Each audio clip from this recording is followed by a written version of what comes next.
About a year ago, I interviewed Zvi Hershkowitz, and someone messaged me privately. You know, Uziel, you can't interview Zvi Hershkowitz without another important guy in the mix, and that is Rabbi Yisroel Bernath. Welcome to the Phineas Podcast, where we interview those that entertained us in our childhood. Rabbi Yisroel Bernath, a.k.a. a Montreal Rabbi, a.k.a. Wyatt from Shimshon, a.k.a. the voice of the story tape for those who might have heard it on a very far away island.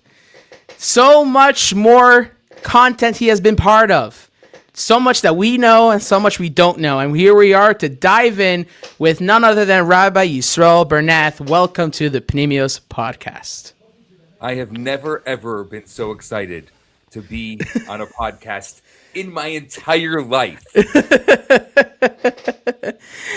Just to make an introduction on how hyped we both are about this is that last week I was on a long week trip in New York, and I had on a timer to put out certain shorts from the podcast that I had from the past. And one of them got really viral. It was the Clarence one. And that is when Rabbi Bernath texted me without even me realizing who Rabbi Bernath was. Because a year ago, I was always trying to get Rabbi Bernath, didn't get a contact. Then he reached out. And long story short, we are here together. So here we are. I think around that time, my son was in yeshiva in Pittsburgh. And a few of the shluchim there who are obsessed with you said, you have to hear this podcast. And I totally forgot about it. And then I randomly found it on Instagram. That led me to that led me on a binge of some of the episodes, of which many of the people you have interviewed I have intersected with over my lifetime. And I was thinking of so many others that you should have as well on this podcast. And I was like, I wasn't even planning on being here. I just said, no, not at all. I binged your podcast because I just loved it so much. So when you asked me to come on, I said, yes, this is going to be fun. And I said, I want to be relaxed. I want to enjoy this conversation. Yeah. So in that case, let's start from the beginning of the journey. Let's talk about your background, like how it was for you. Sure. So I definitely feel like this is going to be an episode of a lot of name drops because my life has been very much kind of influenced by and part of a lot of other people's lives as well. I grew up in Chicago.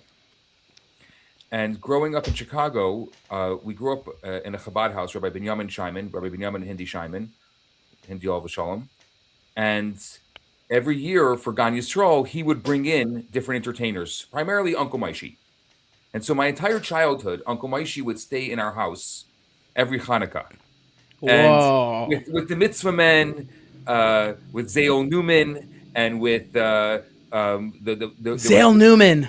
There was Betzalel the puppeteer, which after the show, he'd be in my house, and here I was like a 6 or 7 year old, and he would be like with his puppets and the costumes, and I remember the big raisin in my house, and like all of these, like the OG costumes, not the new stuff. Oh my gosh! Like, and Benji, the little Benji puppets. If he had and so many others, and so that was part of kind of forming a lot of my ideas of Jewish children's entertainment. And then I also, growing up in Chicago, had just these incredible rabbeim at Cheder Lubavitch, Rabbi Shimon Bar Stak Olav Shalom, who had a room filled with costumes. So when we were in Pri 1 Aleph, he would like act everything out and just kind of opened our world and our eyes into the whole world of storytelling. And then Rabbi Moshe Moskowitz, who later put out all the Shazak. Yes. He was my first grade Rebbe. He would tell us stories in Yiddish and then put out story tapes and like started this whole world of storytelling for me. And then another person who was also really influential early in my childhood was David Sokolov.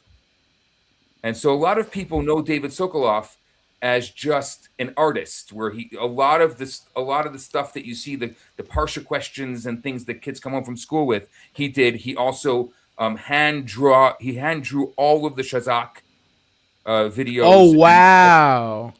And David Sokolov, I mean, if you look at his drawings, everyone would recognize you. You don't even know it's him. But I knew him more, besides for the drawings, as a storyteller, because he would come. He was like the local guy who would just tell stories. And what would he would do? He'd take a pad and he would tell a story and draw the story as he was telling it. Oh, wow. And then when I was about 7, I convinced my parents to sign me up for his drawing lessons, because he would give like drawing lessons to from kids in the community. And then there was other people that came through. Moshe Yes used to come through, and so I remember like Moshe Yes gave my parents for us the Marvelous Meadows machine when it came out. Oh, wow. Oh, right when it was coming out. When it was right after wow. it came out. I think it came out in 86 and he came through like 88, 89. Yeah. So I grew up listening to these story tapes. And then later on, there was this family. We lived right near O'Hare Airport, and there was this family that got stuck at O'Hare, and we picked them up in the middle of a snowstorm. And as a gift, like a week or two later, they sent us all these Shmuel Kunda tapes, the early Shmuel Kunda tapes. Oh my gosh. And there's a chain of reaction of these things just happening throughout your entire life, and we're not even like past your 10 years old. I'm not even 10 years old yet. And then on the Uncle Moshe videos were made in Chicago, and so I ended up being in some of the Uncle Moshe videos. And anytime I had I didn't know that they were made in Chicago. A bunch of them, yeah. And then there was a video that was really popular called Miracle Days that was made in Chicago as well. With Miracle Days, my Yoni. Oh my gosh. And so I kind of lived in this world. I guess it was my own fantasy world. And I would sit in school. I definitely wasn't the best student. And I would just dream of stories. I started writing. So I went to David Sokolov's drawing lessons. I would write my own comic books in class. I made comic books out of the Gemara. I need to take off my jacket for this. This is such juicy stuff. I made comic books out of the Chumash that I was learning, and then I love story tapes so much that my father got me a little tape recorder, and I started recording my own story tapes. I was probably 8 or 9 years old, and I used to get my friends. I had a bunch of friends locally, and I would get them to do voices, and I would produce my own little kind of creative story tapes in my own 8 or 9 year old. And then going fast forward, any opportunity I had for a school play, any opportunity I had to get involved with something creative, I was the first one there. When I heard on the PA system, tonight at Mishmar, there's going to be, Uncle Maishi is going to be filming a video at Bnei Ruvain at Mishmar, I was the first one there. Oh my gosh. And my gosh. And then becoming a bacher in my early bacher So years. let's stop here, because I actually want to kind of discuss, now that you're saying all this, because to stay on your childhood in a certain aspect, is that I kind of had that experience too. But I think the difference between you was that you grew up with these people behind the scenes. So not necessarily did you have the perception of like people like me, where I was growing up with the image, the icon, while you actually grew up with these people as people. But more as icons. I fanboyed all of them. Like, for sure. When Uncle Maishi was lighting menorah in my house as a 7-year-old, you can only imagine what that felt like. I mean, this is the heyday. Yeah, exactly. You know, when Moshe Yes was like playing out the in my living room with us kids, the scene from Marvelous Meadows Machine of the baseball game.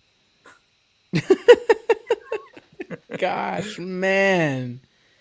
So let me ask you though, because a lot of people kind of have this mentality when they're a child that they either grow up to be not necessarily in the realm of what they grew up in, and then some people are, because that's the way they grew up, that's their whole life. You know what I mean? Because like you grew up with this whole aspect of entertainment and storytelling, left and right, in all different realms of Jewish entertainment, and you stuck with it, and you continue on till today, so to speak. Yes, What do you think that yes and is? no. Yes and no. You would think I was so steeped in it and it lived so much in my life that it would be my full-time work and how I make a parnasa, which is it's not. It's Right. more of my creative outlets, and it's Right, always that's been. that's what I'm saying. Like the creative and your personality, like you stuck with it all the way, and that's very rare for people to grow up with something so stark like that and stick with it for the rest of their lives. You know what I mean? Yeah, it's an interesting question. I cannot think of my life without it. I've always needed some kind of creative outlet, and it's how I made it through school. It's how I made it through yeshiva. It's really like, some people like to blow off steam in different ways. You get me into a recording studio, that is how I blow off steam. Yeah, That is the greatest place, and it's my happy place. yeah. Just get me in a studio, get me in front of a mic, tell me what kind of character you want me to play, and I'm it.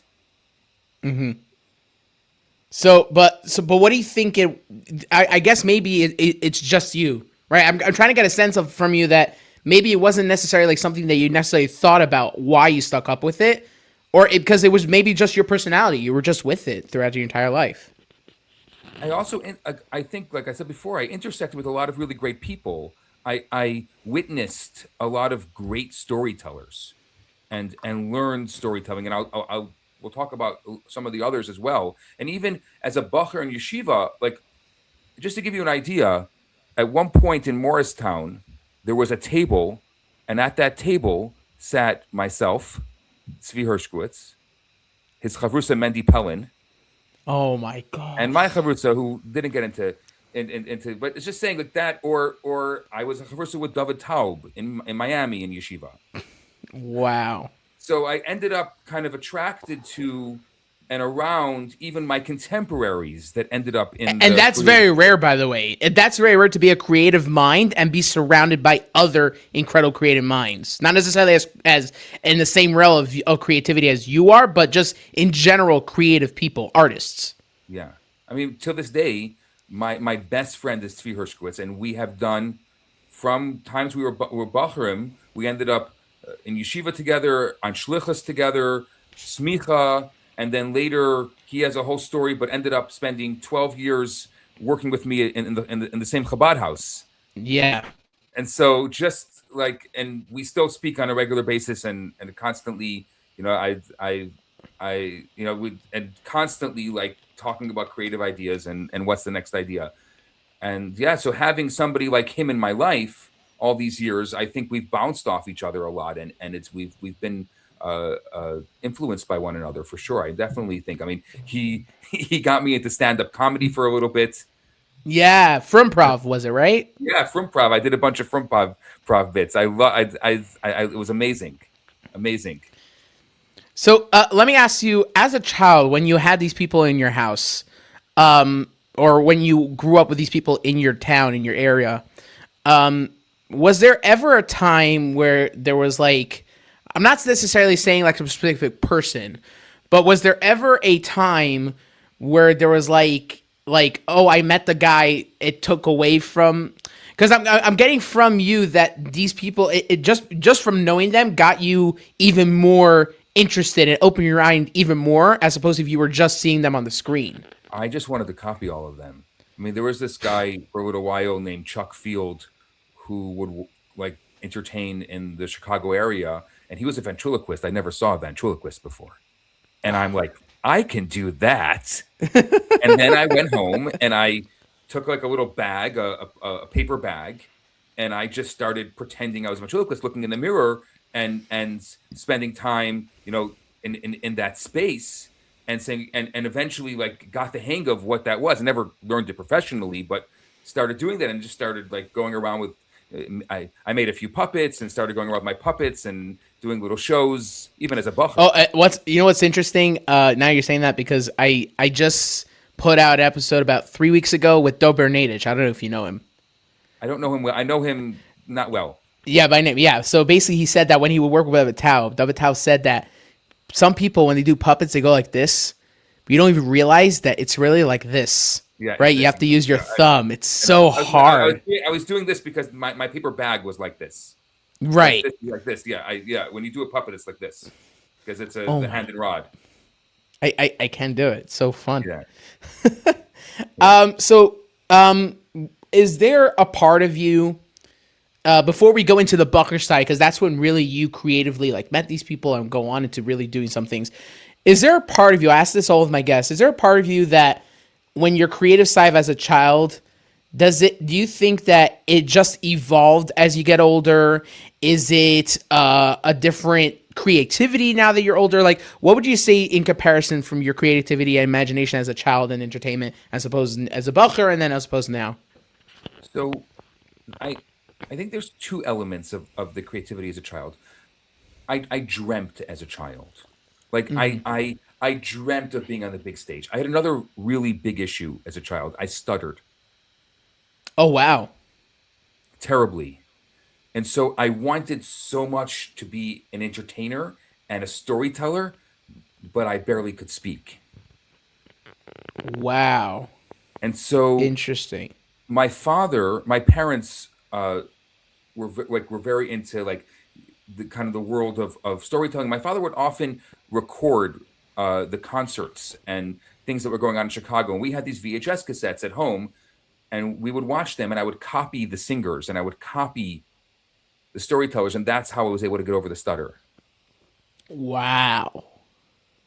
So interesting.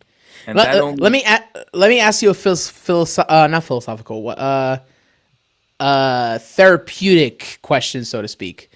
Do you think because of your disability, you going into entertainment and copying all these entertainers was in spite? Like, was that your drive to do so, or do you think it's two separate elements of yourself at that time? I don't think it was in spite. I think it was inspiring. I wanted so much to be like them, and I also spent a lot of time in my head being like them, but not actually experiencing it and acting it and living Expressing it it. and expressing it exactly. Interesting. And so, and do you think, and again, like all these drives and inspirations that you have as a child, do you think those drives and inspirations and the motivations are different when you're older, or do you think they just evolved? Like, what would you say is the comparison? They definitely got more grandiose. You know, and in a certain way, like I checked the bucket list. There were certain things as a child, like I remember as a child dreaming that one day I am going to make a film that's going to be as good as every Disney film out there, that is going to be on Tyra.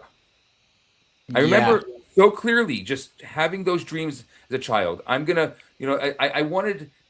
I saw all of what was out there, and I saw that there could be more. That there could be something Yes. greater. Why can't we just be like everybody else? Why can't a frum kid have the joy of not at the time? Roberg. I remember Roberg came out. I don't know if I don't know. you I'm ever saw not. it. Okay, No. so Moshe Yes did an animation. He later did an animation on the Amazing Torah bike as well. But they were like Yes. Yeah. The the first one pixels. Yeah. was Robert, but they're all pixels. And I'm like, Yeah. this is really great, and I think we could do much better than this. I remember telling him Yes. that. Oh, really? Yeah, I remember telling And him that. how old were you then? I think it was probably 10 when it came out. Whoa. To tell that to a guy's face. Well, no, he was in our house, and we were having a good Right. time. Yeah. It wasn't just walking over to somebody and say I'm going to do something better than you, and I don't Yeah. mean that way. Heaven forbid. I mean Moshe Yes is to me. He opened up so many ideas. What's amazing to me is moving to Montreal later and becoming very very close friends with his son Tully, who him and I are very Yeah. very close. And Tully actually lived. He helped me start the Chabad house here. He did, Oh, wow. Nice. yeah, we were very very close. So let's get to your Bucky years, because for me personally, listening to you, I kind of had these same experiences in a way. obviously in a different way. Like I said, because you grew up with these people, I grew up with the fantasy of these people. So I am very interested to get in your Buck years. How was that for you? Because for me, there was a lot of challenging times, but not challenging in a way where challenging like, oh, you can't like people like obstacles, more like a lot of feeling like I just want to get to the point where I could do so much more in a way. I definitely. But yeah, enough for me. But yeah, for you. I can definitely relate to wanting to do much more. So obviously, I wasn't a great student, and I spent a lot of time looking forward to Mivtzayim and looking forward to creative ventures. Uh, any opportunity that I had, the Lag Baimer parade, uh, anything else For that was sure. coming up over the course of the year, definitely camp, and also as I kind of emerged as a bacher because I started like the stutter started going away, and so I felt like I could start actually doing something now. And in my early bacher years, I was always like I was doing Masuba Shabbos every single week, making sure. And I had, the kids like I had a story that went on the entire year, and Oh yeah, it's so funny counselor 'cause style. I run into kids every so often, and they'll, oh, I remember, and I don't even remember the stories. I remember the story that you told, and wow, like, and that's like I loved storytelling. As I was in Chicago in Mesivta, and then in Minnesota for 2 years, where I did like Mesiba Shabbos every single week for the community, and then went to Morristown, where that's where I met Zvi and Mendy. I also, by the way, interestingly enough, I grew up with another huge inspiration in my life on storytelling, which was Mendy's aunt, Mendy Pellin's aunt, Pessy, was a Okay. big part of my life, and she made these incredible videos. She did the story of Shlomo Melech, the story I never heard the story of Shlomo Melech, but she used to do these creative, like really whimsical types of videos and other creative things. Like really, really incredible stuff. And I grew up with her, and she had a huge impact on my life early on as well, and into my Bacher years as well. And so they were, I remember, they were doing a play in Morristown called The Grinch That Stole Hanukkah. And Oh wait, I saw something like that. Like Mendy was like green. He painted himself green and stuff like. Mendy was green. Yeah. That was in Morristown. Yeah. But wasn't that in More, California, or maybe it got so maybe famous it went to later. California? Later. I mean, I remember it in Morristown, and there was like we traveled around with it, and it was yeah, went to like different shluchim, and then from Morristown the next year I went to Miami.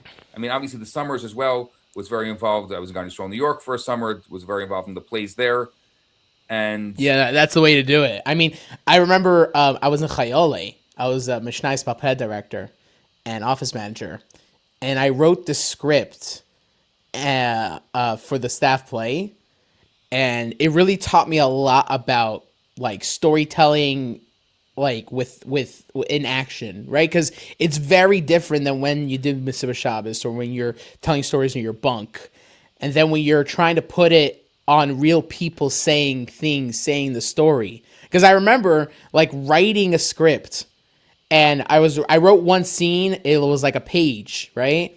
And then I did a trick for myself where I would read it out as if I'm the actors, and then I would go like, 1 second, like why am I only saying 3 words? Normally, if I'm saying such a point line, I would be saying like 3 sentences, right? Because that's how just people talk. And long story short, I would do a redraft, and every scene was just triple the size because there's a lot, like whatever. It taught me a lot about how the screen and talking and acting would become like in reality for me yeah, personally. I think it's a great process. And what's great, and I what I hear from you, and I had similar, like no one ever taught me this stuff. I just created my own Yeah, process for with it. sure. Yeah. And that's the And great thing. Like I this never is also learned. before I ever talked to anybody in the industry, whether it's in the Israeli or American side of video making. Yeah. I think that's the way to do it. Like if I would say to a young person is don't worry about form and don't worry about there's a world out there of how you're supposed to do it. I don't know if that necessarily is great for a kid to know. Just be creative, dream the Yeah. dream. Imagine, do what you want to do, and see what happens. I mean, that is would be the best advice I would give. Also, I heard this quote today from a director. He's in his 20s and he became really big in Hollywood. Because I like looking up like like looking behind the scenes of writing and stuff like that. And someone asked him like, "What's your quote to people your age that also want to get in the industry?" And he said, "If even if you have something terrible, like a bad script or a bad idea, or let's say you have an idea and you're not sure if it's good or not, just do it." Right? It doesn't matter Yes. what format. Just do it. Just put on screen. Write it down. I personally in Zal, I was in Morristown. I wrote scripts that I'll never show in the light of day. You know what I mean? Like, cause what you just write it down, or you film it, or you talk it, record it. Like, just go ahead and do it, and from there you pick up all the little things, and even some things that you can't really get from advice or classes or lectures, just things that just come natural. Yeah, I so agree with that. I mean, especially in the film world, we need so much entertainment, and I think the bar, in a good way, is low enough that whatever you're going to do, you'll probably be successful. Yeah, true. That is true. Yeah. And I don't mean But that in then, a bad way. I mean it in a good way. right? Yeah, yeah. That's also why I love doing movie breakdowns. I did one with, I don't know if you heard of him, Isaac Friedman. He did like these videos where he did pitch meetings where he pretended to be people that made these story tapes, and he's pretending to be pitching them to No like way. the investor. Yeah, I'll send it to you later. But basically, he would be like, imagine like, oh, I want to do the Magic Yarmulke, and he's pitching to the investor, and the investor's going like, what is this stuff? Like he was like. And so I brought him on when we did a breakdown of Agent MS, which I would love to continue with other creatives and whatever, like the idea of just talking with them about these projects. But we both came to the same consensus that when we talk about these projects, even if whether we talk about how they could be better, or if we talk about how well it was, how good it was written, or how well it was done, we're not doing it just to show a light of what's good and what's bad. We're trying to show a light on like what like it would be so cool and so great if we come to a point of entertainment, of Jewish from entertainment, where I could just take anything off the shelf and play it without questioning the quality of both the entertainment side of it and then also the teichen side of it, because we get to a point where you could just put in anything and you're good. And a good example I give is Yisroel Lamb. Right? Like when you go to a concert, you hear Yisroel Lamb, you go, oh, I know I'm going to have a good time. I don't have to worry about, are they going to play like DJ music? Are they going to have like pre-recorded soundtracks? You know, if Yisroel Lamb's doing it, you're in for a show. Yeah. Right? Why? Because that's the mentality of when you go into it. I think it's great. Actually, Svi and I, a number of years ago, decided to. It's on YouTube. Actually, we just put on Young Avram and we just did like a whole like conversation. No way. Yeah. You can go look. It's on YouTube. You just see that. Hevra, you got a live reaction live stream from an idea from me already. All right. Anyway, yeah, go on. You were saying. And we did that. We just like kind of spoke like the story, the background, the characters, developing the characters, a lot of the hot takes from creating a lot of the initial, because we can talk about Young Avram later, but like we kind of developed a lot of those characters, and that was a fun moment. But I want to so as a bacher, I'll continue. Yeah, go ahead. I'm home for Pesach. I was 16, and Moshe Moskowitz, Rabbi Moshe Moskowitz, who was always like just someone I just looked up to, like an amazing storyteller and teacher and educator, and he was working on different things, and he told me that he was working on this project at the time, the Purim story, The Queen of Persia. Queen of Persia, Yeah. and he was doing it with David Sokoloff, and that David Sokoloff had hand drawn all of this stuff. He had to scan each and every frame. Right. And then he said that, we're actually doing. So I went there to help him kind of scan frames. And then he said, "We're doing the recording for the animation. Do you want to come in and do the recording?" And there was this guy, Michael Shoshani, who I knew, and David Sokolov was there, and Dottie Chikaris, and people who I knew around in Chicago, growing up there. And so it wasn't really organized. So we were all standing there, and the script started, and someone just took a thing, and Maisha said, "Yeah, that's great. Go with it." And it was just very kind of nonchalant, and you should have him. You need to interview him because he's really yeah. he's On a the works on pioneer. it. Yeah. Yeah, he's a pioneer. And then later on, it just happened to be, I wasn't in Chicago very much, but I come home for Yom Tif, or I come home for a couple weeks at the end of the summer. And whenever I was there, he was recording the next video.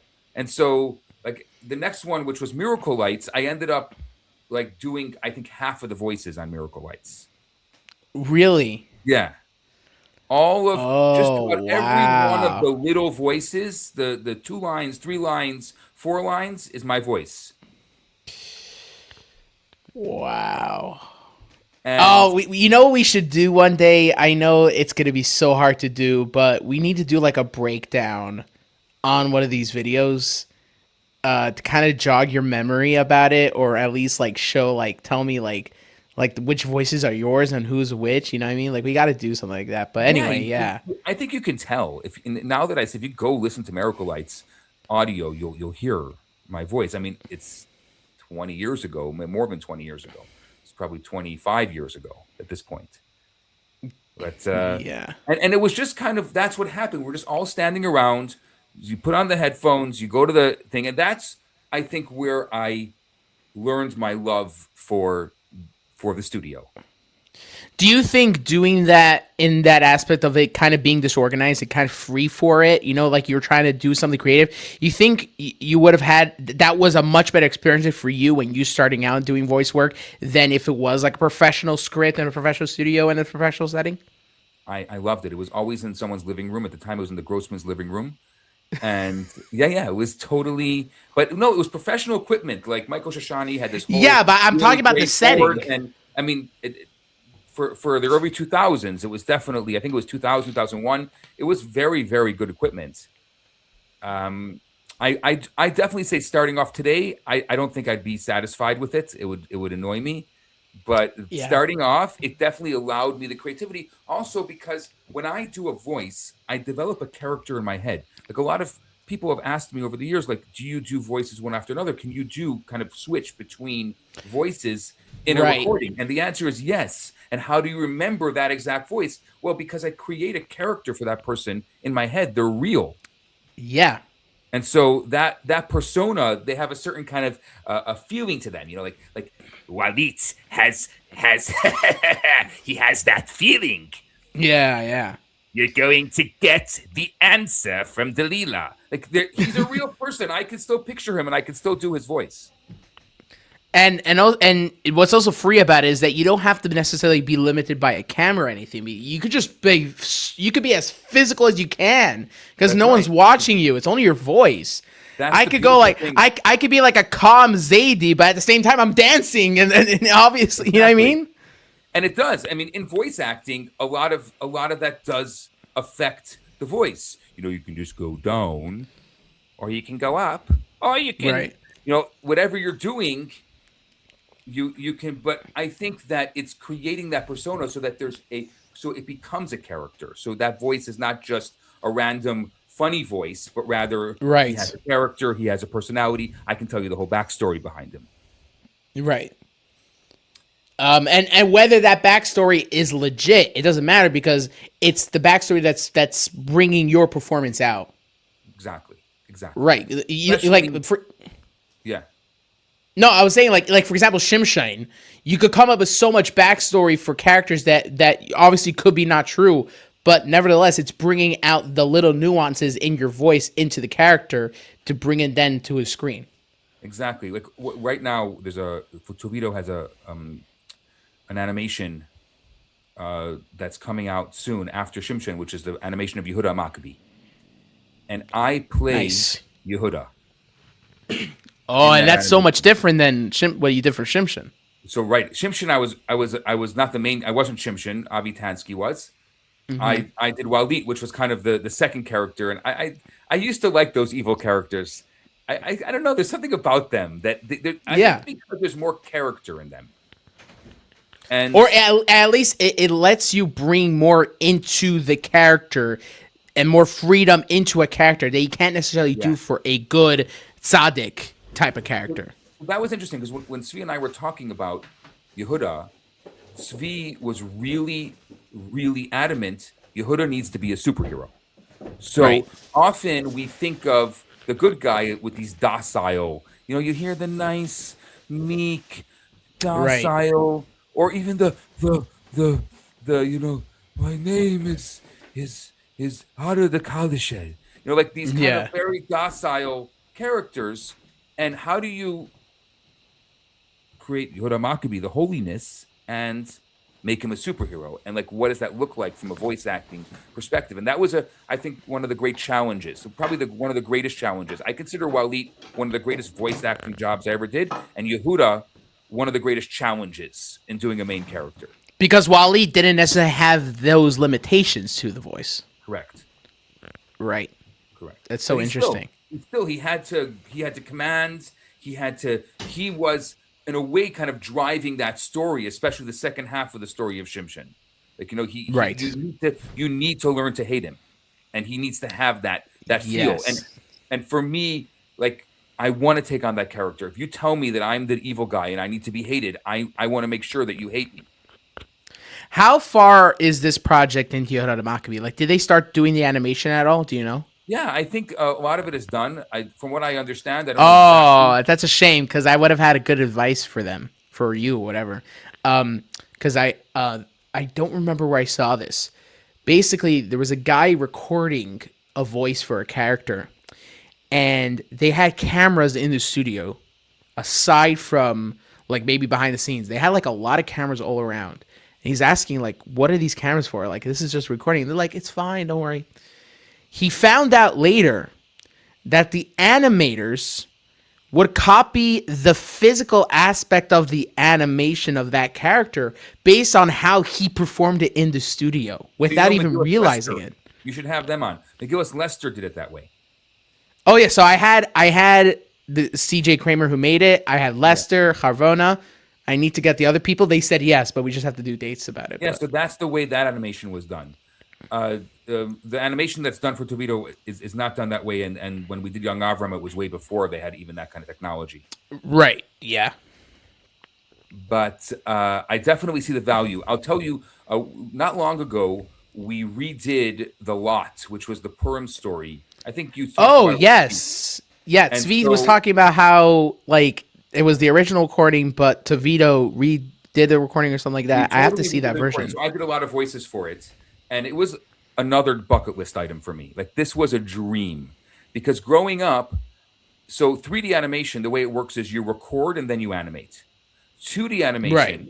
the way it usually works is you animate and then you record.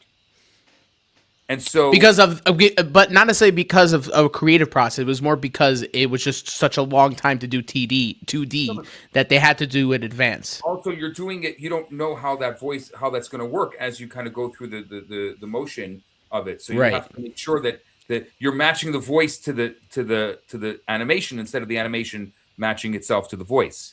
So Exactly. Here we are in the studio, and I'm living probably the greatest childhood dream of my life, where I have the animation up on the screen, and then I have the sound waves, so I can know like where I stop, where I pause. Oh, where I'm gonna have I to go just higher had or that lower. experience, by the way, when I was doing a song. It's going to come out Yoshvat. It's a Basi Agani song I'm working on.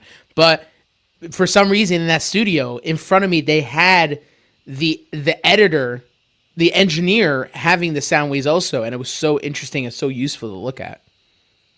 Yeah, this was, I would say, probably took a lot more skill than I've ever had to deal with for voice acting, because I had to know exactly when to stop. Like when that every little tiny Right. pause has to fit in with the animation. Otherwise, your voice is not going to match up to the animation. And it was so much fun. So much fun, but also a lot of work. So much fun. Yeah. I just wanted to do every single voice so I can do more of it. It was so much fun. I was just in Eretz Yisrael, so I did a vlog about my time in Eretz Yisrael, and one of the days I went on a movie set with the director who directed a bunch of the Israeli videos that they translated to English in America. It was so much fun, and I was also meeting people like these actors. It was great. So for fun, because the vlog was in English, I dubbed myself. After I came back home, I dubbed myself into Hebrew because I speak Hebrew also. Yeah. It was so much work, but so satisfying. Right? It was so at like the first 5 minutes of doing it, I'm like, oh gosh, this is gonna be forever. But then once you got in, it was so accomplishing. It's like building a very complicated Lego set, or yes, there's something so satisfying about that process, going through the steps, and then seeing you can see so clearly immediately on the other side your work, which is incredible. Yeah, like all of a sudden, and now, yeah. No, he just pressed play, and there the animation is just your voice. Voila!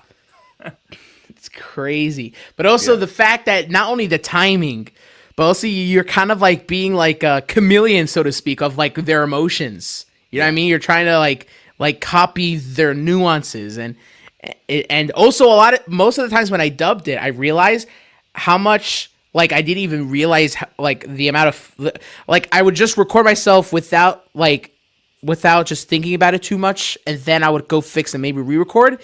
Most of the time, it matched so well without even me realizing how it matched so well. Yeah, I love that. Well, that's how you know you're a natural. That's how you know you're a pro. Like, Tzvi would say to me, okay, Yisrael's here. It's going to be one take, when maybe someone else is 4 takes.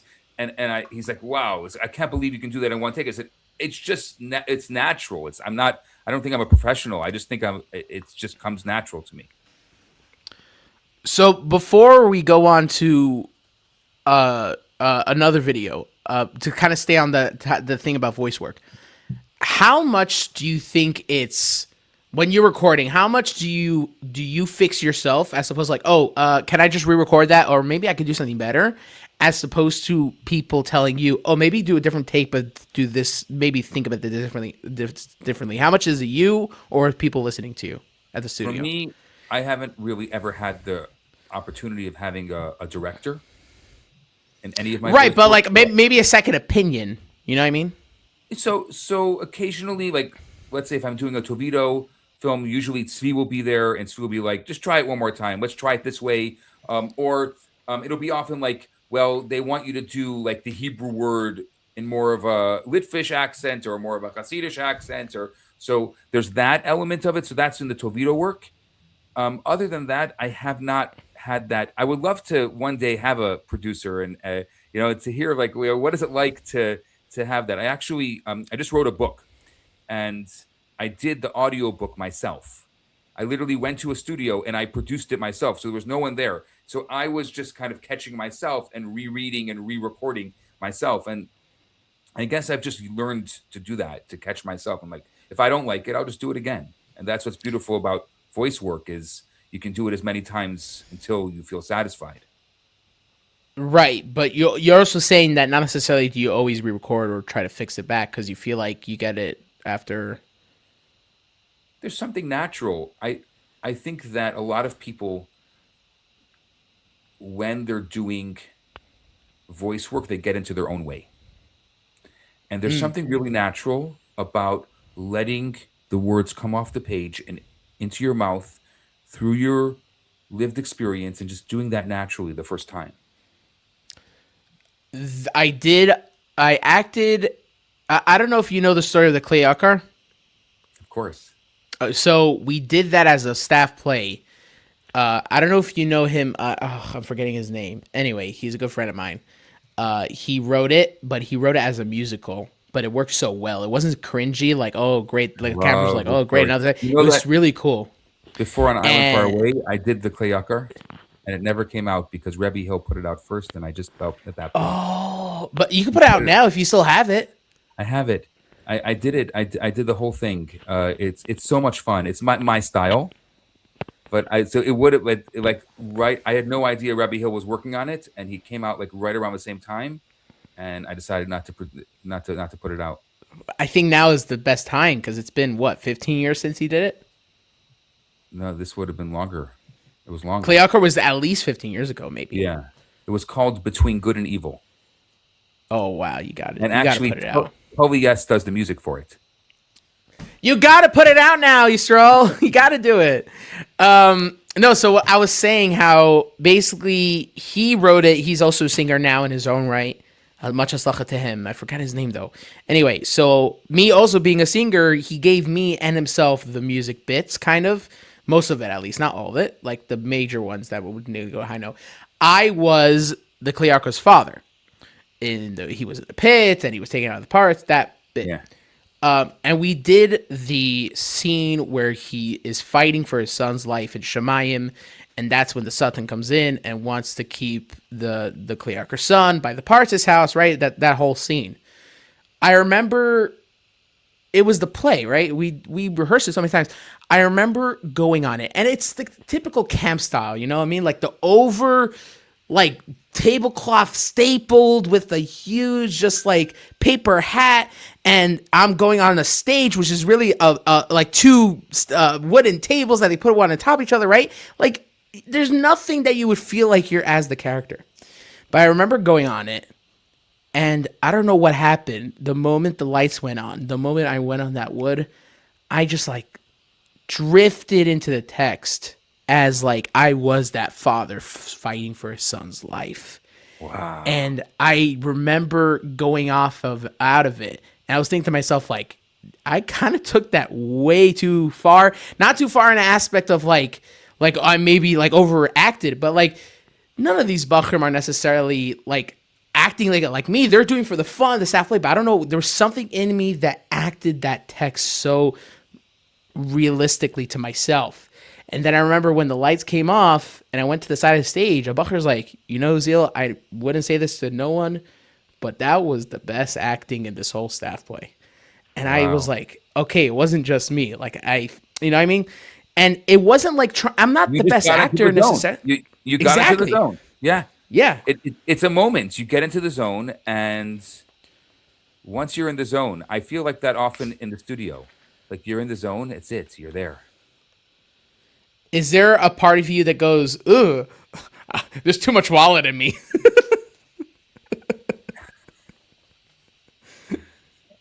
Yeah, no. I don't know if you can see this. I just sent to you here. Let's see. Okay. This was the CD cover of Between Good and Evil. Oh my gosh. Did you draw that, or was this? No, this was a guy, Eyal. This was actually, this was designed by Yaakov Sebag, colored and designed by Yaakov Sebag, who's now a principal of the yeshiva in Pittsburgh. And wow. Eyal had done the original drawings. It was done here in Montreal. Yeah, it was a beautiful production that never came out. Okay, now you have to put it out. If you need some second opinion, I have quite a bunch. I have a few things that haven't come out. Like quite a few things. If you need like if you need like a second voice or a second opinion, I will love to dive in. So let's get into the big topic, which I think a lot of people might not know but be very interested in, is your involvement with Tzvi Hershkowitz when it came to Young Avram. So I'm kind of interested on how like you got to know Tzvi Hershkowitz. Obviously, you said that you knew each other from yeshiva, but I kind of want to get really into like your dynamic with him that led into eventually working with him and then to Young Avram. So I'll quickly just go through. So after Moshe Moskowitz and Shazak, I kind of got the studio. So I ended up doing An Island Far Away right as a bacher. With Michael Shoshani, who was doing he set up his studio in my parents' basement, and I did most of the voices together with a friend, Izzy Moskowitz. And so we had done that, which it was interesting because I thought like no one ever knew about that thing, but then I was in Pittsburgh and these Bachrim were like, I cannot believe like that's the greatest production. So that was amazing to me that people knew about it. That was possible. that was possible and that people knew about it. Like that was I really enjoyed that process, the creative process of creating that. I did it all myself. I edited myself. I had bought this huge studio effects library and did all the sound effects myself as well. And Ruby Harris from Diaspora Yeshiva Band did the music for it. Oh, such good names. Oh gosh. And so then I get married. So Tzvi and I were not really close friends in Morristown. We re-met in Sydney on Shlichus. And Okay. from Sydney, we went together with a few other Bachurim to Ottawa, where we spent a few years there as learning smicha and teaching. At the time, there was a yeshiva trade school there, so we were the older Bachurim in the yeshiva. And then I moved back. We all thought we were just going to stay there forever, so I moved back married to Ottawa.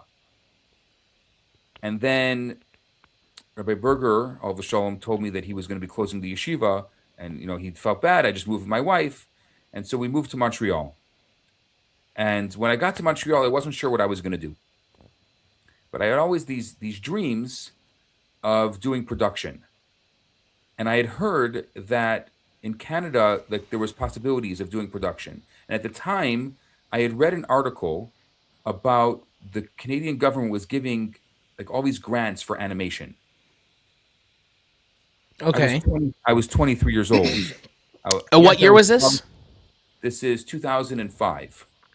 Oh, that makes sense because a lot of Hollywood and productions were in Toronto, in Vancouver. So there was a lot of big boom in the cinema space in Canada at that time. So that makes sense.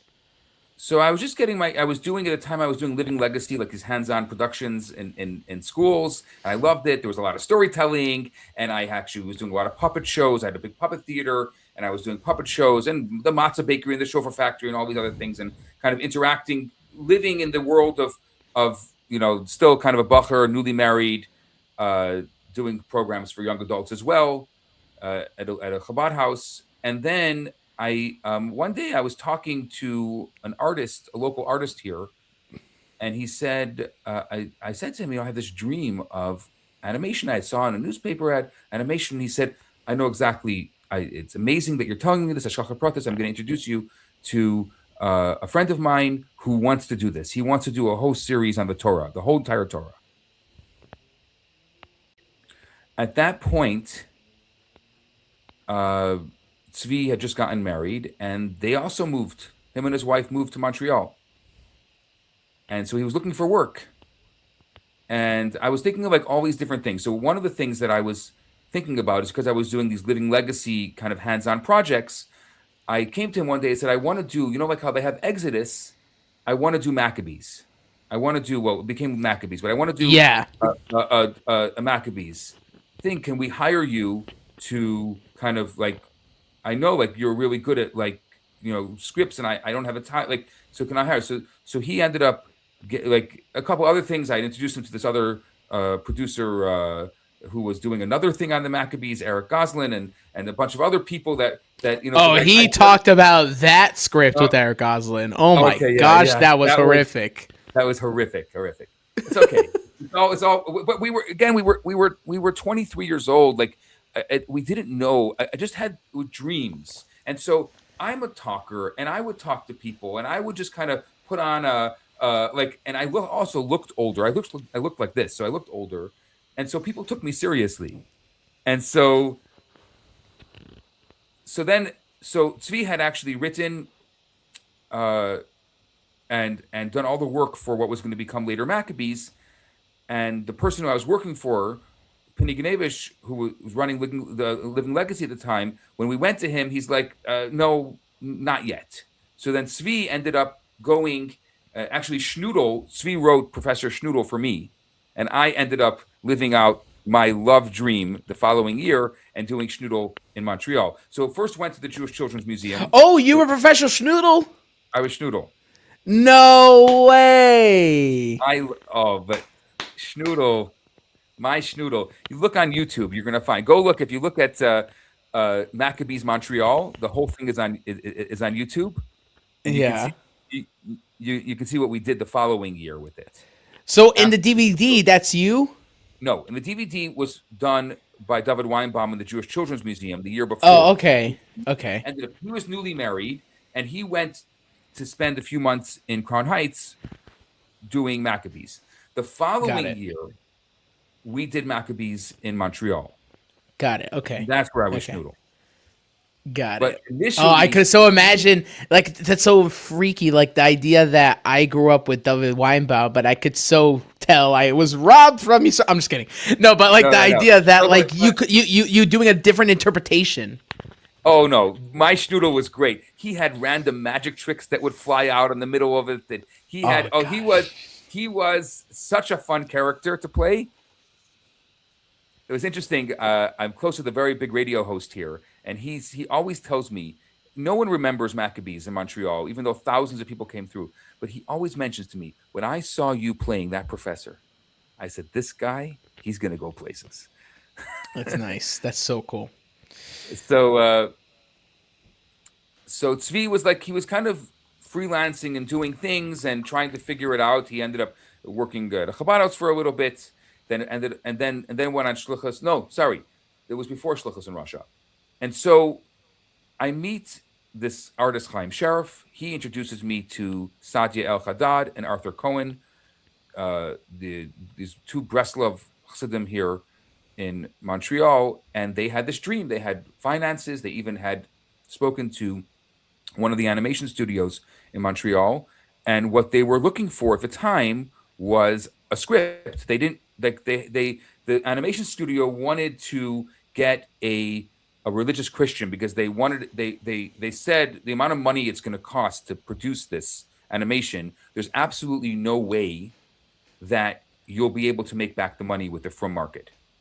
So you need to make Right. it bigger and more grandiose. So they wanted a Christian writer, and these Basically, you have to go big in order to get the reward. yeah, I mean, at the basically. time they were talking about an over $1 million budget. Yeah. You know, this was the early animation, 2000. We're talking 2005, 2006, early animation.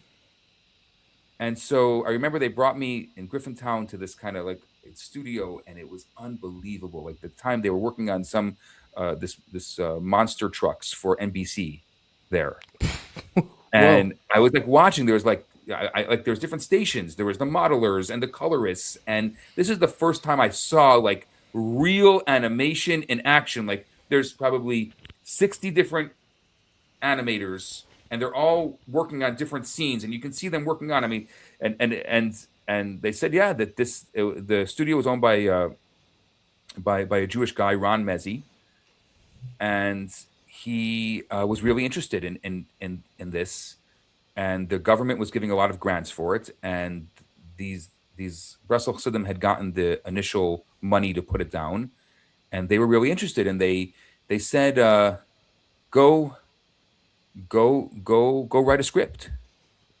Like you're on it. Like they just like you're hired. And I said, okay, well, you know, I have my friends who we do everything together, and we're gonna do it together. And so I called Tzvi and I said, Tzvi, we just got hired to do a full 3D animation. He's like, what? I said, don't ask. They hired us. They signed the contract, and we're gonna write a 3D animation for them. And I laugh at it a little bit now because like we're young, and I just was like, this is my dream. I'm just living this is just, I'm gonna get paid, and I'm gonna get Yeah. my dream. And so we literally just, I think we did all of the research. We ended up going to like a local the Jewish Public Library here, and like putting together like sources and things and how we were going to tell the story. And like I remember like we were in I think it was Tzvi's living room at the time, and Tzvi's like, okay, you tell the story the way you want to tell it. And I kind of got up and like animated the whole story of Avram, and then he told the story, and then like some characters came out of it, so we started writing down like you know the characters of it. And then I had an office a few blocks away, and we went to my office, and I bought a Final Draft. It was, I remember it was the first computer program I ever actually paid for. Like Bachram don't pay for programs, but I'm married. I'm getting paid for this job, and so I'm going to buy it. And I remember it was $70. I bought Final Draft, which was the professional script writing software, Oh, okay. and we have no idea how to use it, but we have the professional script writing software, Yeah. and we're gonna write a professional script.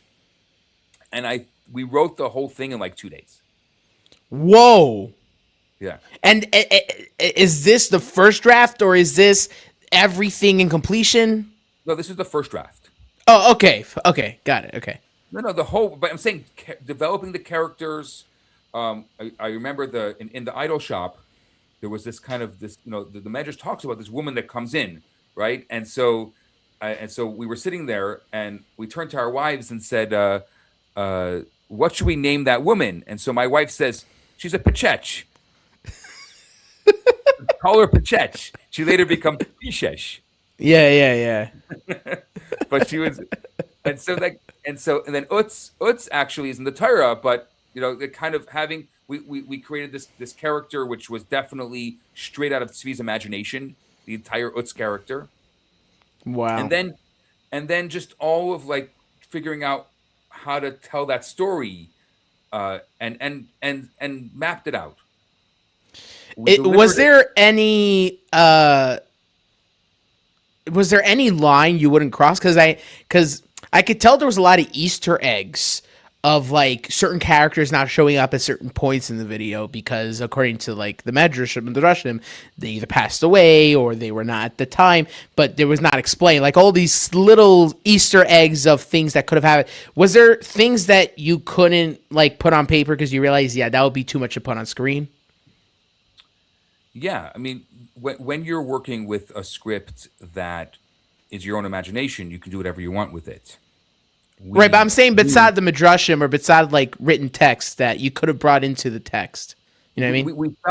We felt the literal awesomeness of it. Yeah. Because we knew that from this moment on, there was going to be a generation that was going to see Avram through these eyes. Right. And so we really felt it at the time.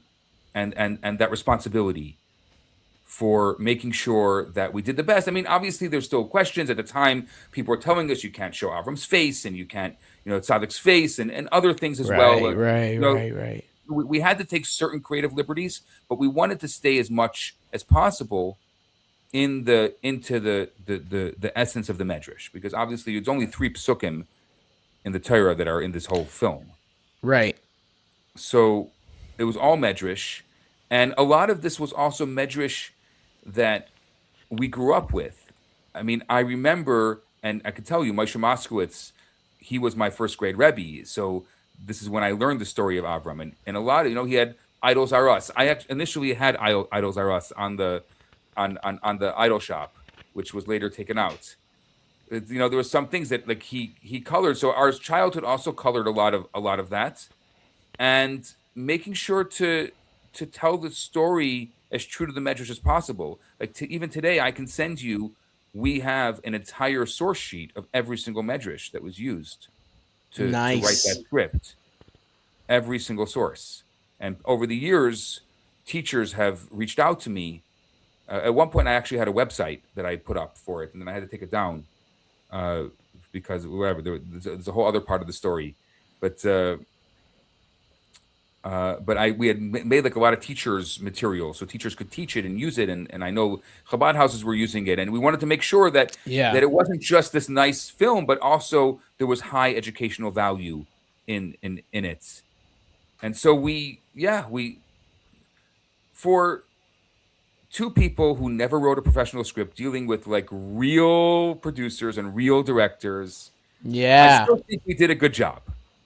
Yeah, for sure. I mean, well, you didn't see the first draft. You didn't see the first draft. I can send you if you want. I can send you what the first draft looked like. It's not the final product. So I think they were surprised when we came back 2 days later with a full script. I think that was what gave away our amateur. In that aspect. Oh gosh, yeah. Like they're like, how do you get this? How do you get this done so fast? As if you had it in your back pocket. Right, as if we had done it already. And we said, we literally just spent like 40 hours straight. We barely did it. We barely slept. We're so excited for this. Yeah. Maybe too excited. Maybe we're too eager. Yeah. And so I give it in, and we're waiting. We don't hear anything. And then, Which, by the way, it is normal for a bigger budget film to have that waiting process, but you guys didn't know at the time, probably. we had no idea exactly. Yeah. And then I run into Chaim Sheriff, and he tells me I'm not part of the project anymore, because he was actually designing the models, and he was working on like Kuta and Kazdim, and making sure that was true to the Torah as best as we could. And so he's not on the project anymore. So then I called, or I actually went to visit Sadi, and he said, I'll let you know. We're working on it. Then I don't hear anything. And about I don't know, a month or two later, Oh, he gosh. he invites me, and I invite him to a meeting, and we're meeting at a kosher restaurant. It was the early days of yakimono here, and we walk in, and he's sitting there, and this writer, a Jewish writer, a secular Jewish writer, Jacob Patashnik, is sitting there, and he's like, has gone through our script and like literally has like destroyed it and pieced it apart, and like literally as if it was like a big Hollywood script. Yeah. And we're Sweet and I looking at each other like, I think we entered something a little bigger than we thought. And he had like his whole story, and it started off with this Rebbe and a student, which was so cliche in our world, and we Yeah. were like, right away we said, please don't do that. No from kid is gonna like that. It's so cliche. And they said that basically that we were amateurs, and that they had hired this Jacob Patashnik to turn it into a real script. But when we read his version of a script, like he literally had kept almost everything that we created. Like he kept all the characters as if it was like Tyre Moshe Messinai, like Utz is Tyre Yeah. Moshe Messinai, Yeah, or yeah, any of the yeah. other characters that we had created, and was like just kind of embellishing it, almost like today I know exactly what we did wrong, and I could see like what he was doing, and we could have. I don't know if we could have done it then, but definitely it was a big learning experience for us. They So we ended up involved a little bit, and they gave us the editorial ability to like to make sure, because they were still worried, because they're from Jews. They were still worried that this secular guy. Then they ended up bringing in this Todd Schaefer. He sounds Jewish, but he's actually an evangelical Christian, and he was a known director, because they wanted the Christian market, and he started putting upon us and all of these words that would work for the Christian audience into the script. And so I tried, like, he even had thus, thys, and thous in them. I was pleased, Yeah. like, and I understood that there was a lot of money going into this, and that they were very concerned that it wasn't going to sell. They were trying to play it safe. They were trying to play it safe, and they also had really good ambitions. They wanted to do a full series. We put Easter eggs in there because we were going to have like Noach. We were going to do a prequel on Noach. That's how Yeah. Noach shows up. Noach does show up. And then I heard that there was also talks of doing David Melech after that. No, David Melech is a different story. That was a different producer. Okay. That Anyway. was with Eric Goslin. Oh, David okay. Melech was happening. It's just he didn't get the funding for it at the end. And there was even there was even full models created, but that was a different company completely. Right. But Anyway. they wanted to do we were going to continue, like we were going to do Noach, and then they had ideas. Like we even started. I have like they got us working on the initial work on Noach as well, and even I don't know if you know this, but the entire story of Avram was not even on the film. Like they didn't end up animating the whole story. I don't know if you realize, but the end of the story kind of skips, and it's missing 5 scenes towards the end. Where of Avram. exactly though?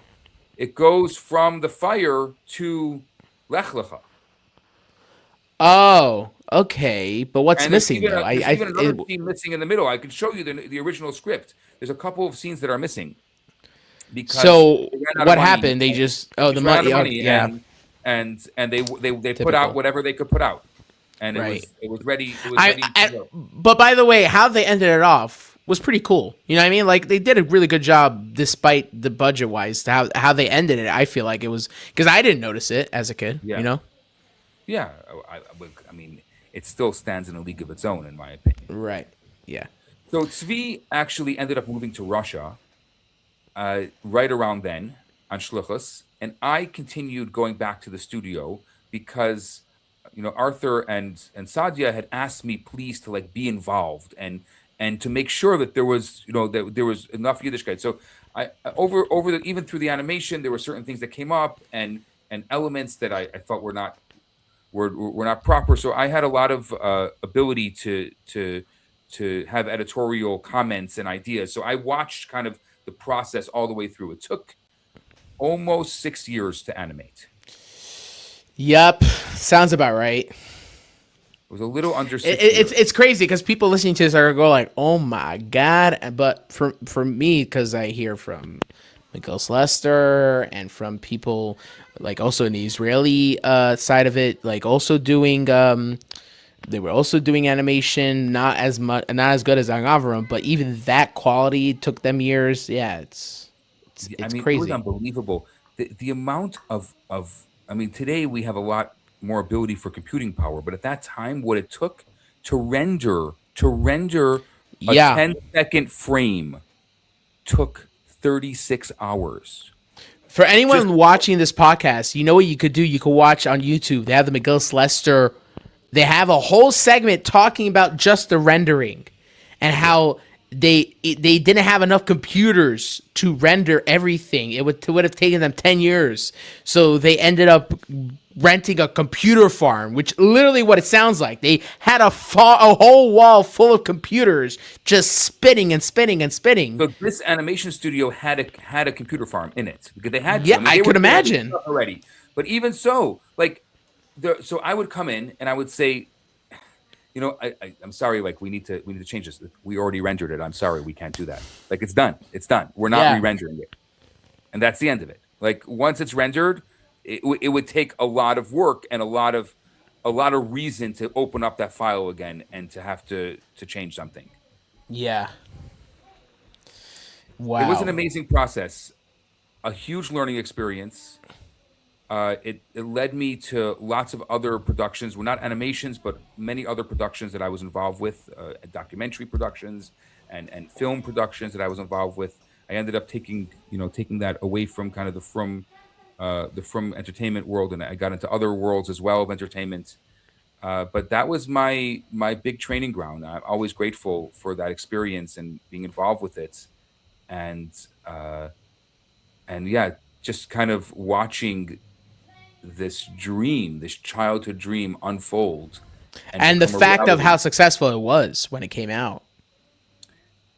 Yeah, there's no DVD that sold more in the film world at that time. Yeah. Yeah. No, I mean, not a chance. and that was with all the people stealing it as well. Yeah, of course. Of course. Yeah. So for people that might not know, because most people that watched it think it's like the best, is there something besides for the deleted scenes because of just Push It, there was no budget? Is there things that they did put on screen that you feel like could have been better Teichen wise, not just production and writing wise? Yeah, there was a lot of things, and I understood like there needed to be a story arc, so we had to find characters. Like Otis is a completely made up character, and he kind of is it helps glue the story together. Besides for Avram, who's the main character, but it's and even just different things. There were things that I really was happy about. Like I was very involved with trying to tell the part of the story through like of Avram finding Hashem. To me, that was very important. So there were certain things that I insisted on, and even fighting some people. That when he ends up finding Hashem and going to yeshiva, he puts on a covering. Yeah. That was very important to me. Or that Well, process. actually, that was the part when he discovered Hashem and went back to or Kazdim. Correct. Okay. Yeah, but there's a covering. There's a yarmulke. There's a covering on his head. Yeah. That was he realized that his head is not the highest part of his being, that there's Hashem above him. Just the any type of the midrashic specifics, like that process of finding Hashem from the sun, and then looking up at that, like how we're going to tell that. Initially, we had written out in the first draft that whole thing, because it's such an important part of finding Hashem, which we felt was something that needed to really be told. And then at the end, it had to be condensed. And so, how are we going to tell that? And like doing it through his eyes, doing it through his lens, and also making sure that for my child, or for a child, that it would be told properly. One of my favorite parts of the whole thing is at the time when it came out. I think my oldest was 7, and she comes in from school, and she says, "Oh my, can we buy the DVD? Can we buy the Avram DVD?" Like my kids had no idea. Yeah. So that was, I think, any time that the Medrash was very specific about something, I wanted there to at least be that story be told, and then Right. there were conflicting midrashim, like when they're taking Avram to Nimrod, and some say there was a fog, and some say there was a swarm of bees that came, and so we had to decide which one we were going to use, and then Right. having to fit it into the story and use some of the comical elements and Mardon and Oni, who were these two made up characters that Svi and I made up. Yeah. And just slapstick. We need a slapstick in there, so they provide that. From a story aspect, because as I get older and doing now what I'm doing on my channel, talking about the quality of writing and these stories and emphasizing, I've come to realize that my favorite character in the entire Young Avram, whether it was your aspect of the script or what their input or whatever it is, for me, besides for the Teichen, the best written character was Avram's father. I think that was, I think that's the most overlooked quality-wise in that video. I think just the way they... And not Nimrod? I think Nimrod, Nimrod was more comical for me personally, because I feel like Nimrod aided the story, but I feel like there was a lot more a 180 for Nimrod for me. You know what I mean? There was it was very, and not in a negative way, because that was the story of Nimrod, right? Nimrod is put into a corner, putting his godly sense into the public, right, of what he actually is. It forced him to go 180. But I think personally, just humanly and just personally, I feel like there was more depth, and I feel like there was so much more done with Avram's father, including the facial expressions of how much you could tell when he was trying to be the tough general, even when it came to the cost of his son. But then you see the expressions of his eyes. Like that part where the idols, he goes, "All the gods avenge!" Oh my God! How can you destroy the idols? And then once the guards comes in, that was a fight I had with, because he wanted that. That's very Christian, right? Yeah. So then when the guards come in, you see him just face goes down, right? Because at first it's just his feelings and and then when the guards come in, reality pushes in. Oh gosh, they're taking my son, and that's when his face goes down. And then when Avram says, "What are you doing?" He's like, "Take him." That was low, right? So until the guards came, he was like, "How can you do this? Destroy my business and all of that, God." And as soon as it comes to "Oh, they're taking my son," his voice got deep. Those little nuances of character and depth through the character, I think, was unbelievable. And I think it's very overlooked. So I think that the voice acting was also really important. It wasn't just the animation. It was the voice acting that led to remember, the voice acting happened before the animation. Yeah. And so the more colorful voice actors can make for more colorful animation. Yeah. And so there was much more dynamic. It's true. I haven't thought about Terach that way, but he also is such an important figure in the story. In the story, yeah, exactly. Yeah. I also like that the idea where even the beginning of the film, he has to there's a part of him where it's in denial a lot in that scene where he's with Nimrod, right? Because he's my son, oh my, he's in denial of the prophecy. But then when Nimrod goes into like you gotta bring your son to me. And like he throws the spear, and then he like goes upset, but then he starts laughing. You know what I mean? There's like so much. This guy is so emotional, and he's going in circles just in that first scene. You know what I mean? There's just so much. That piece was rewritten a lot of times. Oh, really? Yeah, because it's because the Medrash. I mean, there's different Midrashim about it, right? There's the whole thing with initially the Medrash talks about the horse, right? He gives Nimrod the mashal of the horse, and he says that, you remember that stallion that you bought me for my birthday last year, and Mardon. That's where Mardon comes in, because the Medrash talk about this guy Mardon wants to give me a bushel of barley in return for the horse. And so do you think it's a good idea, my master? And he says, well, that's a terrible idea. He's like, exactly. Why would I take all the gold and silver in return for my son when I have no one to be able to heed it or to inherit it? So we really tried hard. It's unfortunate. The reality is that there was a lot of really, really good midrashim that didn't make it into the script. Now that I'm talking about it, I need to do like an analysis on this other video. That I need to do analysis on that scene alone, just that scene alone, because that I also love the fact that like stuff I'm putting up here for you. Oh, okay. I just want to bring up this point. I just want to bring up this point before I lose my thought. That when he goes to the king, he goes like these levels of trying to plea, but not trying to show his vulnerability in front of the king. You know what I mean? Yeah. Like he goes like. First he goes, you trust this prophecy? And then he goes to, my son will be the greatest warrior. And that doesn't work. And then he goes to, he's my own flesh and blood. And that doesn't work. And then, and it just boils up to that moment where he throws a spear and, you know what I mean? He is the king's general. I mean, it is a big deal. He's the king's general. I mean, I have so much stuff. I mean, I'm just putting up whatever. All right, yeah. So let's look what you. I have no idea what you put up. So okay, what's this one? Okay, you got. Oh, wow! So there's storyboards for every single scene.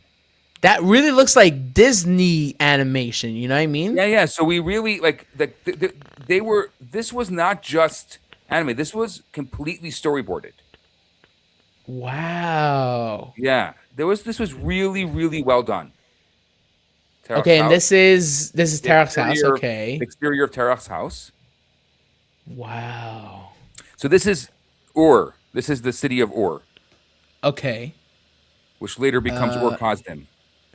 I guess in the editing, I'll zoom in the editing part when I edit this podcast. But yeah, nice. Okay. Yeah. And this is the idol shop. This is the idol shop. I have I'll add a bunch more here. I have so many different images throughout the process. It was really, really incredible process of. Here, there's some internals. Whoa! By the way, I love like the fact that this looks really disgusting. Like if you put that in the film, I think kids would kind of like get really disconnected. But then the final product was like the good balance of like being like this older lady being all herself, but then also like humanizes and you know what I mean, like her face kind of like be more happier when she sees Avram. Yeah. Wow. Oh, here we go. So look, if you look below, you can see the initial name was Avram, Tales from the Medrash. Okay. It ended up becoming Abraham from the ancient tales of the Israelites. Or young Abraham, yeah. It was young Abraham, exactly. But this is the initial working title. It was Avram from the Tales of the Medrash. Whoa. And you can get it. So, yeah, every single character had this kind of scene. You can get this is just the first hand drawings of Oni. And were these drawn before you wrote the script? Like, how advanced were these things? No, this is way after. Oh, okay. These were all drawn based on our characters. Like, I would go in there and I would talk to the storyboarders and explain to them like who this character was, and I kind of like the different images. Here's the idol shop, like some initial. There's so many of the idol shop. I have tons and tons. That was a big job. Wow, that's insane. That's insane. By the way, Rabbi Yisroel, I'm gonna print one of these and get your autograph one day just to sign it. I'm such a geek when it comes to these things. It's great. I have so much more on it. Wow. Yeah, I mean, I'm looking here. Like I'm just kind of bringing up all my old stuff. Yeah. And There's so much. I mean, it was a tremendous production. I don't think Yeah. people realize how much of a production it was, and what it took at that time. Like today to put it out, it cost at the end $1.4 million. That was the cost of the production. I Today, knew it was 1 million, but 1.4. Gosh, today, what you can do for 1.4 million, I mean, you can practically do a Disney film. At that man. time, Yeah. but to understand, like it was done really professionally. Like there was research and storyboarding and going through, and then there was modeling. Every single one of these places actually exist in the Yeah. 3D universe. Like we could have done. There was always ideas of doing like a video game because we had all the models. So we had this like idol shop video game. We were going to think of like all there's so many other things that they never realized because it was all sold at the end. But they really existed, and it was beautiful to kind of see these. I mean, for me, and I guess I'm one of the few people from people that got to witness that, which was seeing these worlds come to life, like Yeah. seeing the world of Avram and Ur. So one of the scenes, for example, that was deleted was, for a month the people collected all their firewood for the fire, and like that scene, and like so you don't get a feel from the film of we had a couple of scenes that went through and into Ur and around Ur, and you got a better feel. You have a little bit Terach's house in the beginning. You have a little bit, the fire. You have a little bit when you have the marketplace and then the idol shop, but you Or don't like the get drone shot of the fire pit, like all exactly that. the drone shot. Or in the beginning, kind of you have that overhead shot. But there were so many you could like. I could go to the modelers and I can go like, can you take me into that building? And it was real. It was there. Can you take me into that one? And like, let's see, like, how are we gonna do this? And yeah, I could see like the animators were like, okay, we're gonna start off over here. We're gonna move our way this way, and then like they're like kind of moving the thing. And okay, no, that's not good. Okay, stop there. Push out, push in, and like to watch that process, which I think, unfortunately, I think probably I'm one of the few people that got to see that, which was really an incredible experience of for me again, like that the wide-eyed child in me and that dreamer when I was a little kid in Cheder, thinking of like this is what I want to do for the rest of my life. I wish that this is what I'm going to do, and then just being there and saying like I am living my best life right now. This is That's unbelievable. insane. There were over 70 animators.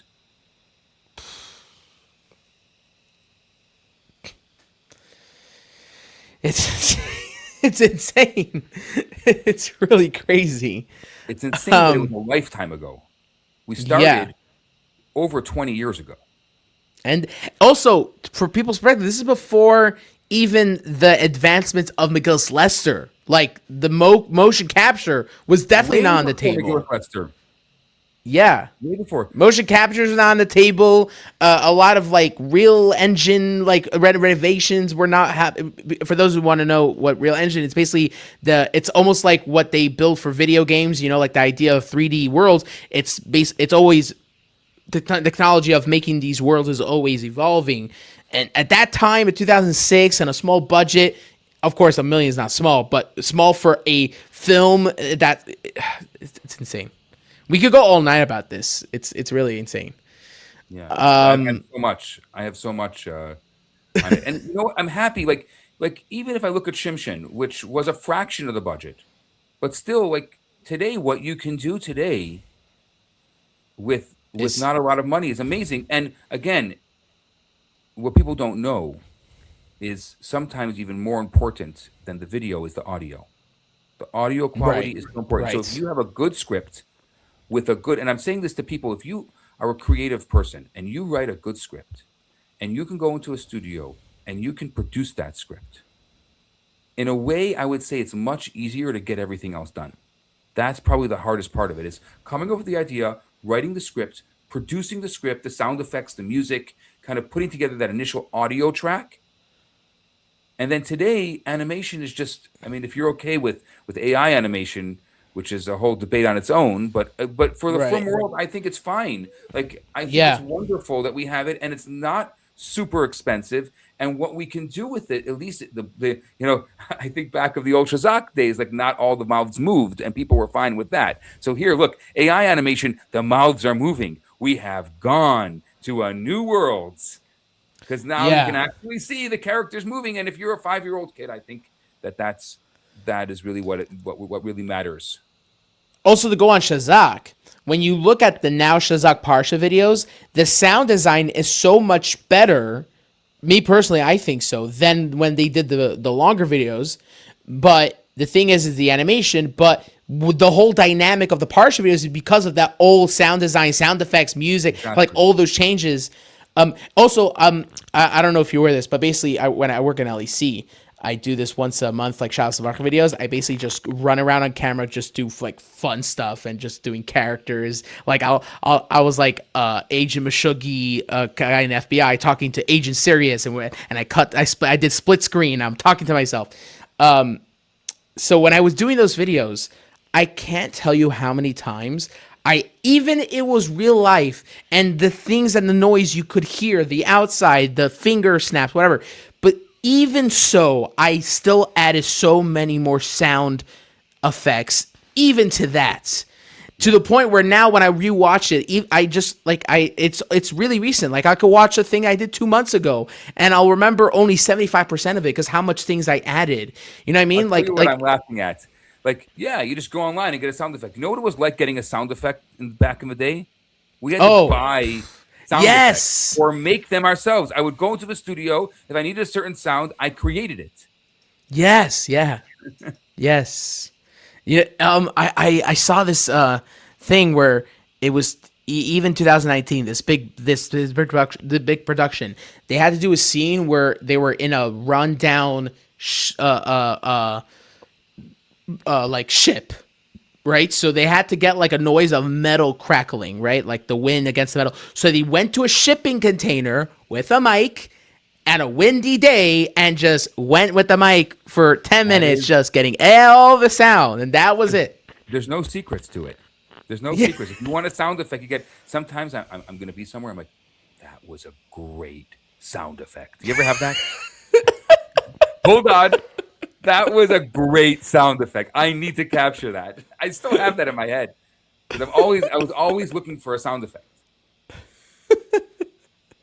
That's so good. Wow. We've been through so much. We are kind of running out of time, so I just want to get to a few little topics that I would love to touch before we go. Obviously, we should do a part 2. We should even do a breakdown of Young Abraham in the script level and story level. And I would love for you to be on it, like much in the future. We'll do it. I think Tzvi and I should both come. Oh, you got it. So, so there's 2 things I want to touch on. One is the story tape you did. I think that's the title, right? A far away on an island far away.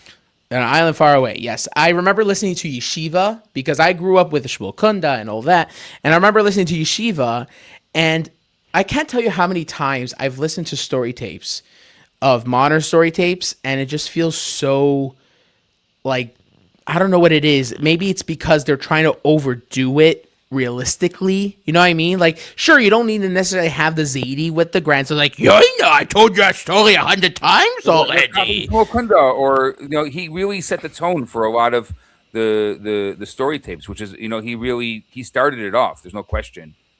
Right. So yeah, exactly. So I think like what that story tape had a balance between the Shmuel Kunda where it was like, all right, I'll tell you the story of Daniel, like all that. And then there are other story tapes that were nowadays where it literally sounds like they took a Geisha movie and that was the sound, right? I think you had that good balance where you really had a very dynamic, good technic, very good storyline and story in sound design and also in audio, and not going so like, the cliche of what everyone already knows, and then not going the other way of like, all right, that's way too far of what I actually want to do.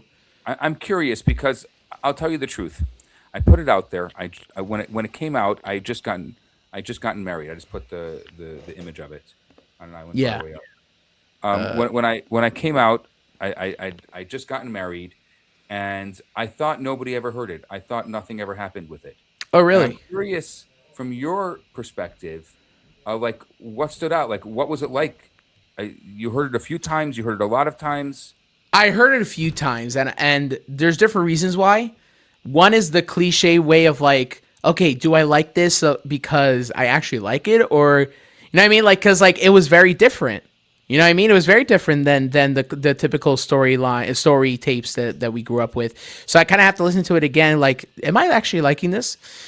Also, the way it was presented, right? You kind of had the switch around between scenes and between scenes of characters interacting with other characters, right? It wasn't like a through line where you were literally going point A to point B to point C. You kind of had this like interesting way of storytelling it that was actually very interesting to me.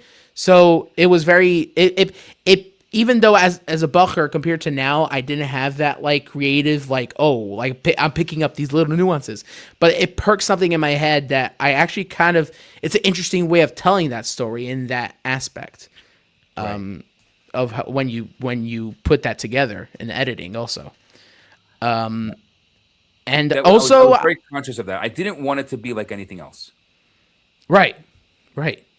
I mean, I knew it was out there. I grew up on all the stuff that was out there, and I wanted to open a new genre, which was, to me, it was, let's do an audio cartoon.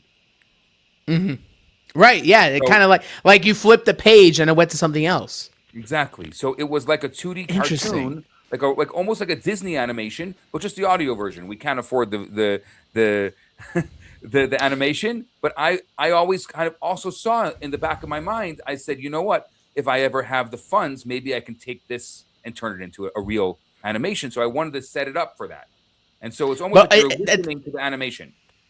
it's interesting you saying that because now that I'm thinking back to it, you didn't necessarily had a guy going like again like the smoke kind of thing where your narrator's like, and Yoina went to the forest. All right, I'm in the forest. I'm gonna go to Shul now. And then Yoina went to Shul. You know, like you had both the part of the audience putting that together, so you're making the audience go along with it, with the audience being involved in a certain way, but then also you're naturally telling the story in that way.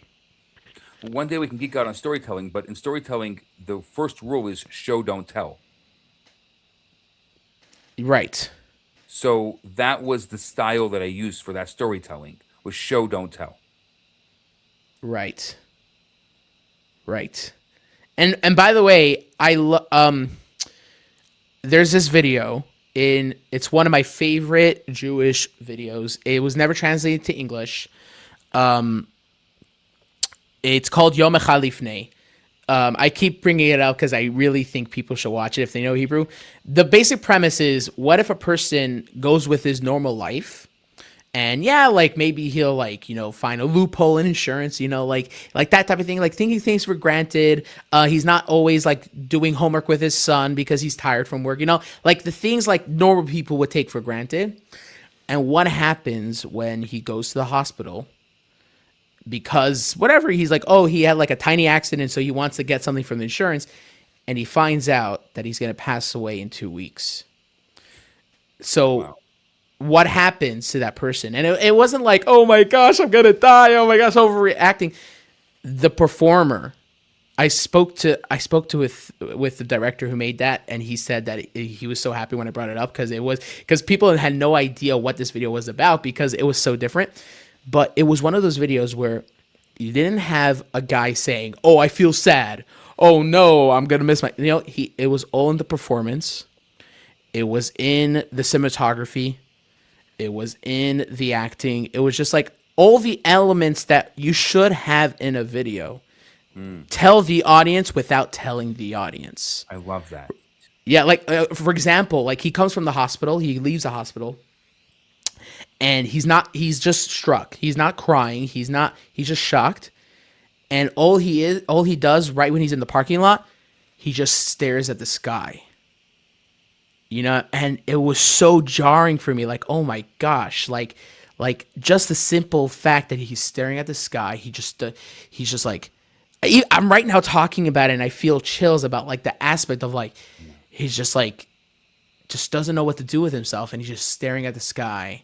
You know what I mean? And Yeah. most people would think that's like, oh, what? But then you really think about it, like that tells you so much without showing so much. I would love to geek out with you one day on visual storytelling. That's visual storytelling. And it's such a powerful medium. I had the great privilege.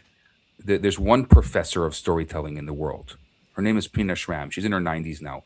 But years ago, I'd reached out to her and I said, "Look, I'm a frum boy. I'm not going to ever be able to take your classes. Can I take private lessons with you in storytelling?" And I did a number of private lessons with her. And she like taught me that process of the pause and the thing and the process of relating a story and allowing the space to exist between you and the story. Yes. Yeah. And there's such a It, beautiful world in that. and it's not even something you could describe until you see it. You know what I Hmm. mean? It's it's so much. Like I was speaking to another actor. He said just like if you just open a film, right, and you see the camera showing on the ground of a newspaper flipping on itself in the rain, that sets the tone, right? That just that second of visual sets up what you want the audience to think at that very second. Right. You know, it's My so much. favorite, my favorite thing in storytelling and visual storytelling is the POV. Yes. Deciding who is going to be through whose point of view are we going to tell this story. Yeah. I have this dream. I've thought about it. I've always wanted to do a graphic novel called Og, which is the entire story of Bereshis through the eyes of Og Melech HaBashan, because he goes You're killing me. from Noach through Moshe, and finds he does Palit, like he does show up a couple of times in the middle. But could you imagine what we can do in the middle of like telling the story through his eyes? You're killing me. Oh my gosh. That is so cool. That is so cool. But also, like just from when we were talking about before about like how much of when you're recording and stuff like that, that's the same feeling where there's so much work you have to put into that, but you're gonna love every second of it because you Yeah. know it's gonna come out such wow. I don't know what parents would think. Could you imagine? Like, because you're telling like the story of Yosef being I'll tell you, sold. we're gonna think they're not gonna get it, and then 5 years later, people are gonna come to you and says, "I understood it." Yeah, well, I think Nicholas Lester had that problem. Like, it's a similar issue where you're telling the story through another vantage point, and Yeah, you have to like people have to be okay with that. I think there's some people that have an issue with that kind of storytelling, especially because I'm sure the there was story. also a thing with Young Avram where it was like, "Oh my gosh, this is too Hollywood for me." Yeah, but that's one problem. I'm talking about Yeah, the POV where you're telling a story that is so black and white, literally for us, yeah, from a completely different vantage point. For me, like that's the creative genius. yeah. And that's why like I love the creative genius in McGillis Lester for that. Like, because you're taking something again, maybe somebody doesn't know the story. I may not want them to see that because they shouldn't learn the story of Esther through that lens. Maybe they Or shouldn't be learn the learning the story story of of Yosef. Ike through the Right. lens of Ike. Right. But I just think what we can do with that and like literally like let him live through each and every part of the great stories. And could you imagine what we could create and the Crazy. pandemonium and everything around it? I mean, and just kind of also the fact that he's a giant and like the way he interacts with the universe through like there's a little world and there's a big Ju- world. Also, like the fact that he got injured in a war. How does a giant get injured in the war? And you just Yeah. visualize it, and Yeah. oh Oh, gosh, I'd start with the Nephilim. I'd start the story with the Nephilim. I mean, there's yeah, so many things. Like what like these worlds are alive for me. When I I could, that yeah, and that's what I say. You asked me earlier the difference between if something's changed between childhood and today. The one thing it hasn't changed is those worlds that I saw when I was a child. They still exist. Like these people are alive. People yeah, always ask me about the Torah and how I feel about the Torah, and the example that I give. This is to secular people, Mashliach and Chabad house. See, if somebody came to you and they said, I have this crazy, I know it sounds nuts, but your great great great grandmother and my great great great grandmother were friends back in the old country.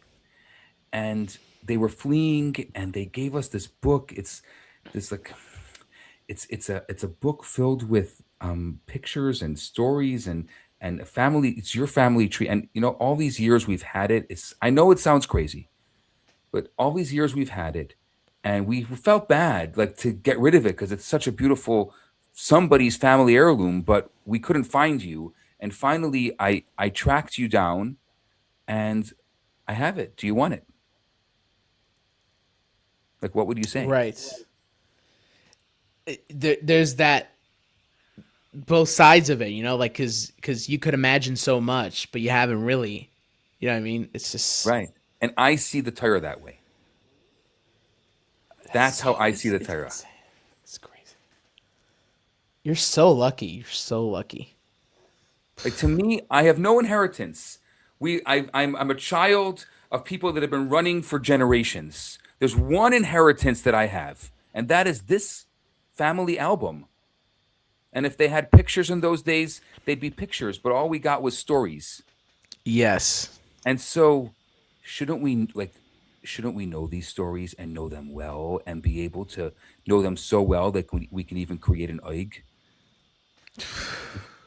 Just saying, like, It's so these, crazy. these people, they're not random people. These are our parents and grandparents, and this is our inheritance and our family story, and it's alive. 100%.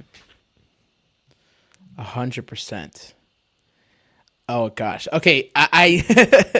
So let's end off because I would love to talk more, but I feel like these are better when they have their own segments. Like we have a segment for Young Avram, a segment for sorry. So I do want to end off with one thing where you have this not persona, but you have this thing on social media that you use with your Chabad house, Montreal Rabbi. How did that start for you, and just a little bit about that? I mean, I think it's a whole other world. So what ended up happening is, I think a lot of my shlichus has become a certain, like, I got involved. I mean, people know me because there's a very famous actor that I took around Montreal, and we did a whole thing on Mitzvah Kashrus together. And so I've done a lot of other film. I did another film that was nominated for a Canadian Screen Award, a documentary, two documentaries, and also a TV show as well. And so I have what ended up happening is I didn't stay in the world of From Entertainment, and I ended up going from Young Avram into a completely different world. And it's actually, I've been thinking lately a lot about how I want to come back into this world. Like, I was going to ask you this question. Like, what do you think is missing right now from the world of Jewish entertainment? Because I've been, even though I have been in it, like, obviously doing a lot of voice acting, a lot of people, like, when you hear me, you probably recognize my voice from a lot of the cartoons and a lot of the animations that have happened more recently. But I haven't produced something in a while for the film world. What do you think is needed? I think what's needed more than anything is the consistency of good quality storytelling. But I know I'm kind of vague about it, but what I mean is the way that we tell the stories. So I think we had these little videos and forms of entertainment here and there where you sort of have a glimpse of what that could potentially be. So whether it is adapting a story like Young Avram, and you're really telling it in a story format, in a video format, and you're also taking the audience on a journey, not just to tell the story of Avram, but you're telling a story in the format of film. So when you give every character an arc and giving the film the arc, the main character, the traditional hero's journey, I think what's missing is the ability to give the audience to be involved instead of just watching. I think that is missing. And that's also what medium would you use? In one way, what do you mean? Like, what medium would it be? An animation? Would it be something in audio? Would it be something visual? What would it? I think I think it's needed in all those aspects, right? I think. I'm thinking. Maybe I talked to Svi. Maybe we can do it together. Maybe we need to create a masterclass for Bachram and from people on storytelling. Well, that's what I kind of wanted to do. So right now, I don't know if you ever watched it. It's called Room 32. I don't know if you ever watched it. I haven't seen it. It's a film by this Lubavitcher that I joined in the movie set. He made this about 20 years ago. I'm about to interview. I interview one of the actors. I'm about to interview two of the other ones. It's really fun, but I'm doing a character analysis because what the storyline is. These two jewelers that come to a hotel, and they get stuck in a plot of the story of the hotel owners wanting to take the jewels so they could save their hotel. It's vague, that storyline, right? But what I loved about the film was the fact that it wasn't just all the good guys were the same good guy and all the bad guys were the same bad guy, right? So I point out how every character in that film had such every actor had the space to breathe their characters on screen, both in the writing and in the space of the performances. And I think what's also so good is that it also gave space for what their origins was, because we meet them in the hotel. We get to that point of the story of them being in the hotel. That's all we get, and it kind of gives and you could kind of guess an audience. So, for example, I'll give an example. I know you haven't seen the film, but just to bring my point, the two main guys that you would say, there's the hotel owner and one of his employees. One of his employees is an outright bad guy, where he's like, yeah, let's kill these guys and get the jewels.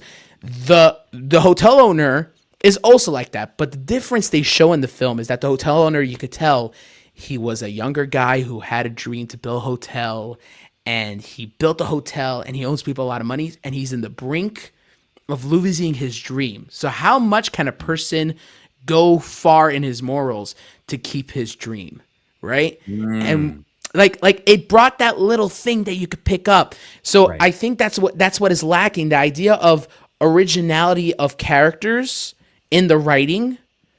It's all of it. It's the idea of telling the story in a medium where you give space for the audience to be involved and not just watching. You give the audience to realize there's more to these characters than just good guy, bad guy, good guy defeats bad guy, right? There's more to it. What brings the good guy to the point he's in the film, and what brings the bad guy to the point of his film? Like, for example, like I said, the hotel owner, he was probably a good guy at the beginning, and he gets to the point in the story where his dream is at stake.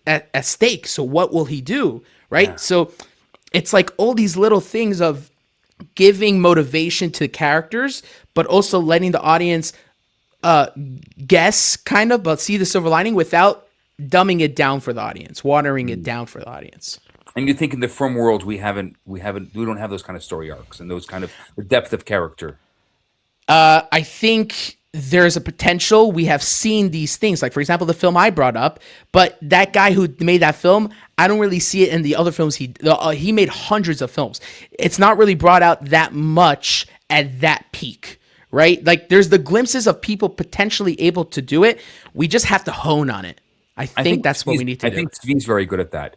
I know he creates avatars for all of his characters, like a lot of the characters. And one day he can do a tell-all on some of the names and people and who they are, because some of them are modeled after real people. Right. Okay. That's so cool. And that is really cool. Like some of them are even modeled after people in our Chabad house. Oh, and a lot of the voices, I don't know if you know, a lot of the voices are voiced by people in our Chabad house. Which video is this? Chaptzum. The projects you do in Toveedo. Yeah, I'm saying Mission to Pisom is almost all people in the Chabad house. So many others. And also, I think there's a major. Cops. I don't know if you ever saw Kosher Cops. I've seen a little bit of Toveedo. I'm kind of saving it to do reaction videos. I would love to do that when I dive into it, so it'll be cool. You should do a reaction video on Kosher Cops. I think it's one of the most brilliant pieces that Tzvi ever wrote, and I play a very strange character in it. There's one you did with Tzvi with the sitcom of the Hashgacha, right? Yeah, that's what I'm talking about. It's Kosher Cops. I saw. There's one episode, right? But what's better than that is the year of COVID, Tzvi and I did a video for all the Shluchim's children for the Kinos. And oh, nice. YouTube. I don't know if you ever saw it. I have to check it out. I haven't seen it. It's this caricature of a shliach called Rabbi Hershkovich, and he does everything like absolutely insane. It is one of the best pieces that I've ever seen. The craziest part about it is every single person in there is a real person from the Chabad house. That's great. That's And the great. footage, the footage of this insane Rabbi Hershkovich character is actual real footage from events in the Chabad house.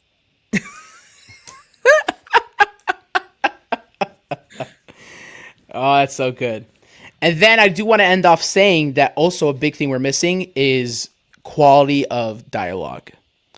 I'll give you an example. There's a big film. I don't know if you heard about it. The Youngest Partisan by Baruch Parlowitz. I don't know if you heard of it. I've heard of it, but I haven't seen it. Okay, so there's a scene where it's based off a true story, right? Right. So there's a scene where the partisan has a Nazi on the floor, right? And then they've seen each other before. So the Nazi's like, "Wait, aren't you?" And the partisan goes, "No, I'm a partisan. I'm a Jewish partisan." Right? They try to make like this whole dramatic thing with the dialogue. "Oh, I'm a Jew." The first thing I'm thinking of is, first of all, if I'm a partisan, I got a Nazi on the floor, I'll just shoot him. You know what I mean? There's no dialogue between us. Okay? It's a heat of battle. Adrenaline's going. I kill him. That's it. What you could have done, if you want to distress the fact of that dramatic thing, you could have it where you get into a scenario where the partisan is fighting hand to hand, whatever it is, however it gets to the point where there's no advantage of the partisan over the Nazi, and it gets to like a stalemate. And then there's like a little like dramatic dialogue, like, if I'm going to go, I'm going to say it to your face, you know, like a dramatic feel. And then you can have partisan save him, right? Meaning there's a way you could bring dialogue into a space of like bringing a dramatic feel. And I feel like, I think there's a challenge, and I agree with you. Sorry, I don't want to cut you off, but I think you have a challenge here, and that is that a lot of the stories that are told are true stories. Now, in the world of film, we can say based on a true story, and we can use creative liberties on that story, and most of the time, the story has a remnants of what is, you know, if it says based on a true story, it's literally based on a true story. And I think there's a certain, because storytelling is such a big part of Judaism, especially when it comes to Torah and it comes to Nach and it comes to, and even in Hasidic Shemaises, like in general, it's such a big part of our lives, like the Partisan and stories like this, that you're going to be challenged to be able to use too much creativity in telling the story. And that's why there's often been like this kind of linear version of the story, and not able to build up the characters, not able to build up a story arc, not able to create those tense moments. And in a way, I think that the best creativity happens in the most confined spaces. So if you give me a confined space, you should be able to, as a creative person, find the creativity in that as you're describing. Yeah. But you're going to be challenged, I think, by many people who, well, this is the way we've always told the story. Right. And people know those stories. But I feel like what you were saying about Young Avram, where you have the Midrash, you have the story, and then you create from there. I feel like that could be also adapted to not just Nach. I could think that could also be adapted to modern day stories that we know of. Or there's also a film. I don't know if you heard about it, Shlichut Ba'Afrika. Right. It's an Israeli film. You seen it? I've seen it. I think my kids have it. Yeah. So that's a true story, right? Of a guy that goes to Africa and he gets stuck in the middle of a place where the Rebbe told him in Yechidus, "Are you going to that place?" Where he ends up being, and so he has to find his purpose in that thing. And it's a true story, but they built it up. They gave the room of the character, the actor that played the character, to play around with like just walking around in Africa, trying to find himself in his shluchus, and then and the obstacles of both people that want him to stay and people that don't want a from guy in the town. Like, they gave a lot of space, and probably 50% of it is not really the true story, or at least 50% of it is not even what we're told.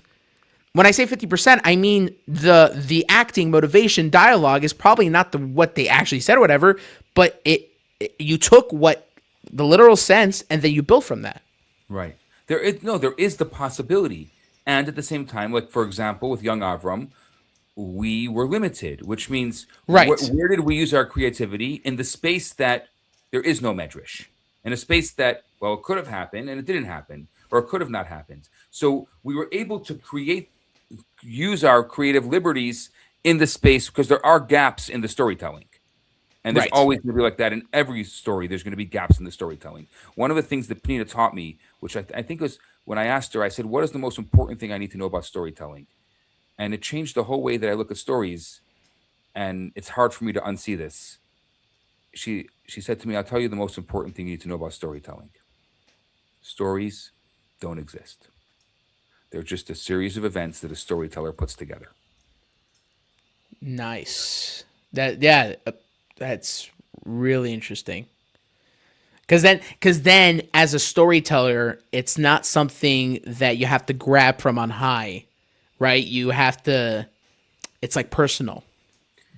And there's been a certain way that we've been trained and the way of transmission of the Chassid Shemaisa, of how it's told. There's a kind of a linear fashion, usually because somebody initially told it from their memory. And so we're repeating somebody else's memory in the way the Yeah. storytelling is told. But we could tell it from many people. So imagine if we took the same Chassid Shemaisa and heard it from 10 different people that were there, and then Right. strung together the series of events based on a number of people that experienced it. Right. And I think what you're asking for is something very powerful, is kind of moving away from that traditional storytelling model, which was based on a collective memory, which ended up becoming a linear storytelling, which, because it became, Torah Shebeksav, as a result, I mean, Right. this is the way it's told. You cannot deviate from the way that the story is told, where you can now say, well, let's see if we can develop these stories and develop the story arcs and see the three. Every story should have the opening, the beginning, the building up of the characters, and then the conflict, and then the resolution, which is the three parts of every good story. And You, to you know what that see, reminds me of? So there's the dancing bear, the story of the dancing bear. So there's two videos. There's the Yankel Horowitz's one with the puppets, and right, then there's a one by Yehuda Grovice, an Israeli director that it was later translated to English. You look at them; they're very different ways of telling the story, both valid, right? So you have the Yankel Horowitz who's trying to tell the story of Hasidic and the story time with the puppets, exactly, and the whole thing, right? exactly. And the one that Yehuda Grovice did was that whole Dancing Beer story was only the third act of the film. And the first two acts was the buildup of the Parrots and Maishke. And it kind of gave you a space to feel emotionally for Maishke and feel hating against the Parrots, not because it's the Jew and the Parrots, but because you saw their journey into that point of when the Parrots arrested Maishke, where you see the whole journey of Maishke trying to get the money and the Parrots trying to get Maishke to basically get to that point of getting arrested. Like, you see that point, and I feel like you could. That's just a good example of when you take Hasidic Shemaises and you build up to you feeling emotionally attached to the characters, not because good guy, bad guy, but because it's for them. It's them that you feel for. I think you talked about the hero's journey before. I think that's a great example, and so many of the Chassidish Shemaises are really a hero's journey. Hero's journey, exactly. And just feel for it, have the emotional experience. And for a child, it's not hard. It's not hard to bring a child into that world because children already are there. It's just being able to tell the story in a way that the child is captured. I think every child will get attached to the hero's journey because every child feels that way every day, Exactly. and so they're going to attach to it. However you tell it, they're going to get attached to it. Yeah. I really think that we need to teach storytelling, and we need to teach narrative. It's going to help a lot because there's a whole generation of really creative people Minds, and yeah. minds. Incredible. Like, I see you, like, I'm blown away, like really, like amazed with, first of all, your ability to understand and to analyze, and then if I add a little bit of, like, if you do a little bit of skill of just learning the storytelling, there's so much you can do. I mean, if this is something you want to do in your life, this is I for sure want to do it. And by the way, the idea of just doing it, that's what the podcast and the channel is, right? Because I get to a point where I have all this in me and I have to put it out somehow. If I don't have the ability to go out and make a film, maybe just talking about it and bringing attention to the fact would be so cool already. Let's work on something together. I would love to work on something with you. I think you have a lot. You understand it. Like, you understand the components, and just a little bit of form to that understanding. You're going to be able to create some incredible things, and we need this. We're entering a new world of which, we've seen little glimpses of it. Young Avram. Yeah. Now can a teacher in a school tell the story of Avram without young Avram? Probably not. Right. So we this generation is a visual generation, and it was true 20 years ago, and 20 years later it's more true. Yeah. And the fact that we have, modality in the old days, you know what it was like. You went to New York and you got a DVD, or before the DVD you got the VHS, and you had 5 of them, and you watched them until they didn't work anymore. And then when they started getting scratched or they didn't work, if you were smart, then you had a backup copy that you made initially, so that you exactly. And today, at streaming at the fingertips, the ability that we have, and then the need to kind of churn out lots and lots of content, because we have to be able to, I asked my son, my 5-year-old is a big Toveedo consumer, and I asked him, what's your favorite video on Toveedo? He said, the new one. Yep. It's true. It's true. And also, Ben C. Marcus, I don't know if you know of him, or obviously know of him, but I don't know if you know him personally. But Shimshon Marcus was my counselor in camp. Oh, wow. Nice. Yeah. His ability to tell stories in music is a whole different level. I didn't name drop enough people who really, really affected my storytelling, but he also an amazing storyteller. But he basically said that people ask him, what's your favorite song? He says, the one I just did. Because if you're working on a project and it's not your favorite thing to do at that moment, there's something that's missing that maybe you have to fix upon it, or maybe you have to find something else that could bring that passion, saying, yes, this is my favorite new thing to work on. And what's amazing in the film world is that there's an audience that wants that new thing. And I think exactly, one thing to be a creator, and then knowing that there's people that actually want to consume this. Like, I'll tell you, when I met the Bensi and there was another, the Reitzes, these 2 Bachram in Pittsburgh, and I met them, and they were telling me, like, literally could repeat every line from On an Island Far Away, which was something I created 20 years ago that I thought no one ever saw. And realizing there's a market, there's people that want to consume this, and if you have the creative itch, then you have a responsibility. And I mean this, and I felt this already when I met them. They really had a profound, like, about a year and a half ago, and now having this conversation with you, like, if you have that, you have, I don't mean this in a pressure way or in a guilt way, but you have a responsibility to be able to use that talent. Hashem gave you of course beautiful talent. By the way, I have the same discussion with every single person in my podcast, whether it's on the podcast itself or afterwards. They all say the same thing, both from or not from, because I had not from, or even Clarence, he's not even Jewish, and he knows that aspect of, like, you got something, you got to put that out somehow. You got to put you have a responsibility to put that talent, or put that it's your shluchus. It's like what it is. Your shliach. It's not often easy. Like, if you're married and you have kids, you have to support a family. It's very rare that you find people that can actually support their family on their creative. Some do, but it's very rare. And because of that, it ends up becoming a passion project most of the time. And maybe there's some way to change that. I don't know if it is. It hasn't worked personally for me. I know others it has worked for. But I do see that I see the world differently, and I see the world through a creative lens. And I bring that into my shluchus. If you came to my Chabad house and you heard my sermon on a Shabbos, it's not a sermon that you've ever heard from anybody else. There's a lot of storytelling, a lot of creative world. I build worlds in my sermons, and in my classes I do the same.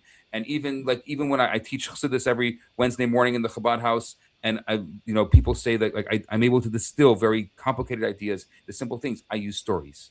I use my creative abilities to be able to teach. And I think that whatever we do, if you're a creative person, you can do pretty much anything creative. I there's someone in my Chabad house who's a very famous drummer, and it came to a point where he decided he didn't want to do drumming anymore. He was going around touring in bands. He was finished with touring, and I said to him, I said, Yehuda, what are you going to do? And he said to me, a creative person can do anything creative. And he picked up a video camera and started creating film. And he Wow. creates very, very creative films, for communities, and does like for weddings or whatever. But and it really opened my mind. It's true. If you are a creative person, you can do anything creative, and you just have to Yeah. find whatever modality you want to use at that moment to express your creativity. Yeah. And it's even better because in the From world, I think at what point we said that the biggest problem was production, I think we reached the production's not a problem anymore. So now we even have a bigger opportunity to just focus on the storytelling itself. Yeah. And that's where it's at. If we can really put out, and you're right, we can put out really good stories. There's no reason. And parents tell me all the time, oh well, because of you or because of something you did, my kids are not watching non-Jewish things. And I think to myself, there's no need. There's really no need. Okay, maybe there isn't enough stuff yet, but there could be. Right. And we're not anymore rivaling, oh, was this Disney quality? Nobody cares about that Yeah. anymore. Is it good? Is it good? If they're going to watch it, if they're going to consume it, great. Yeah. Yep. 100%. All right, we could go on much more. I need to go to your Chabadas for a Shabbos and just for rain with you. You know what I mean? We need to do something about this. You're But welcome anytime. We'll leave the light on for you. yes. Thank you so much. If you like to plug in anything where people can find you and people can find whether it's socials or whatever, if you want to plug that in, now would be the time. They can find me on all the socials. I'm definitely around. Just put in my name, Yisroel Bernath. On Facebook and Instagram, I put out daily inspirational messages.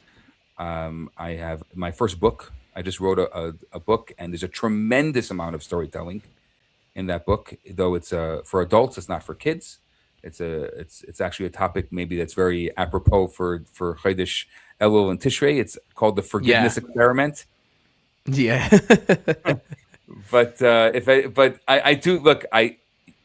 It's clear that it's written by me. There's even an audio book of it, which I read, which I really, really enjoyed creating and producing, and reading it, and that world of being in the studio.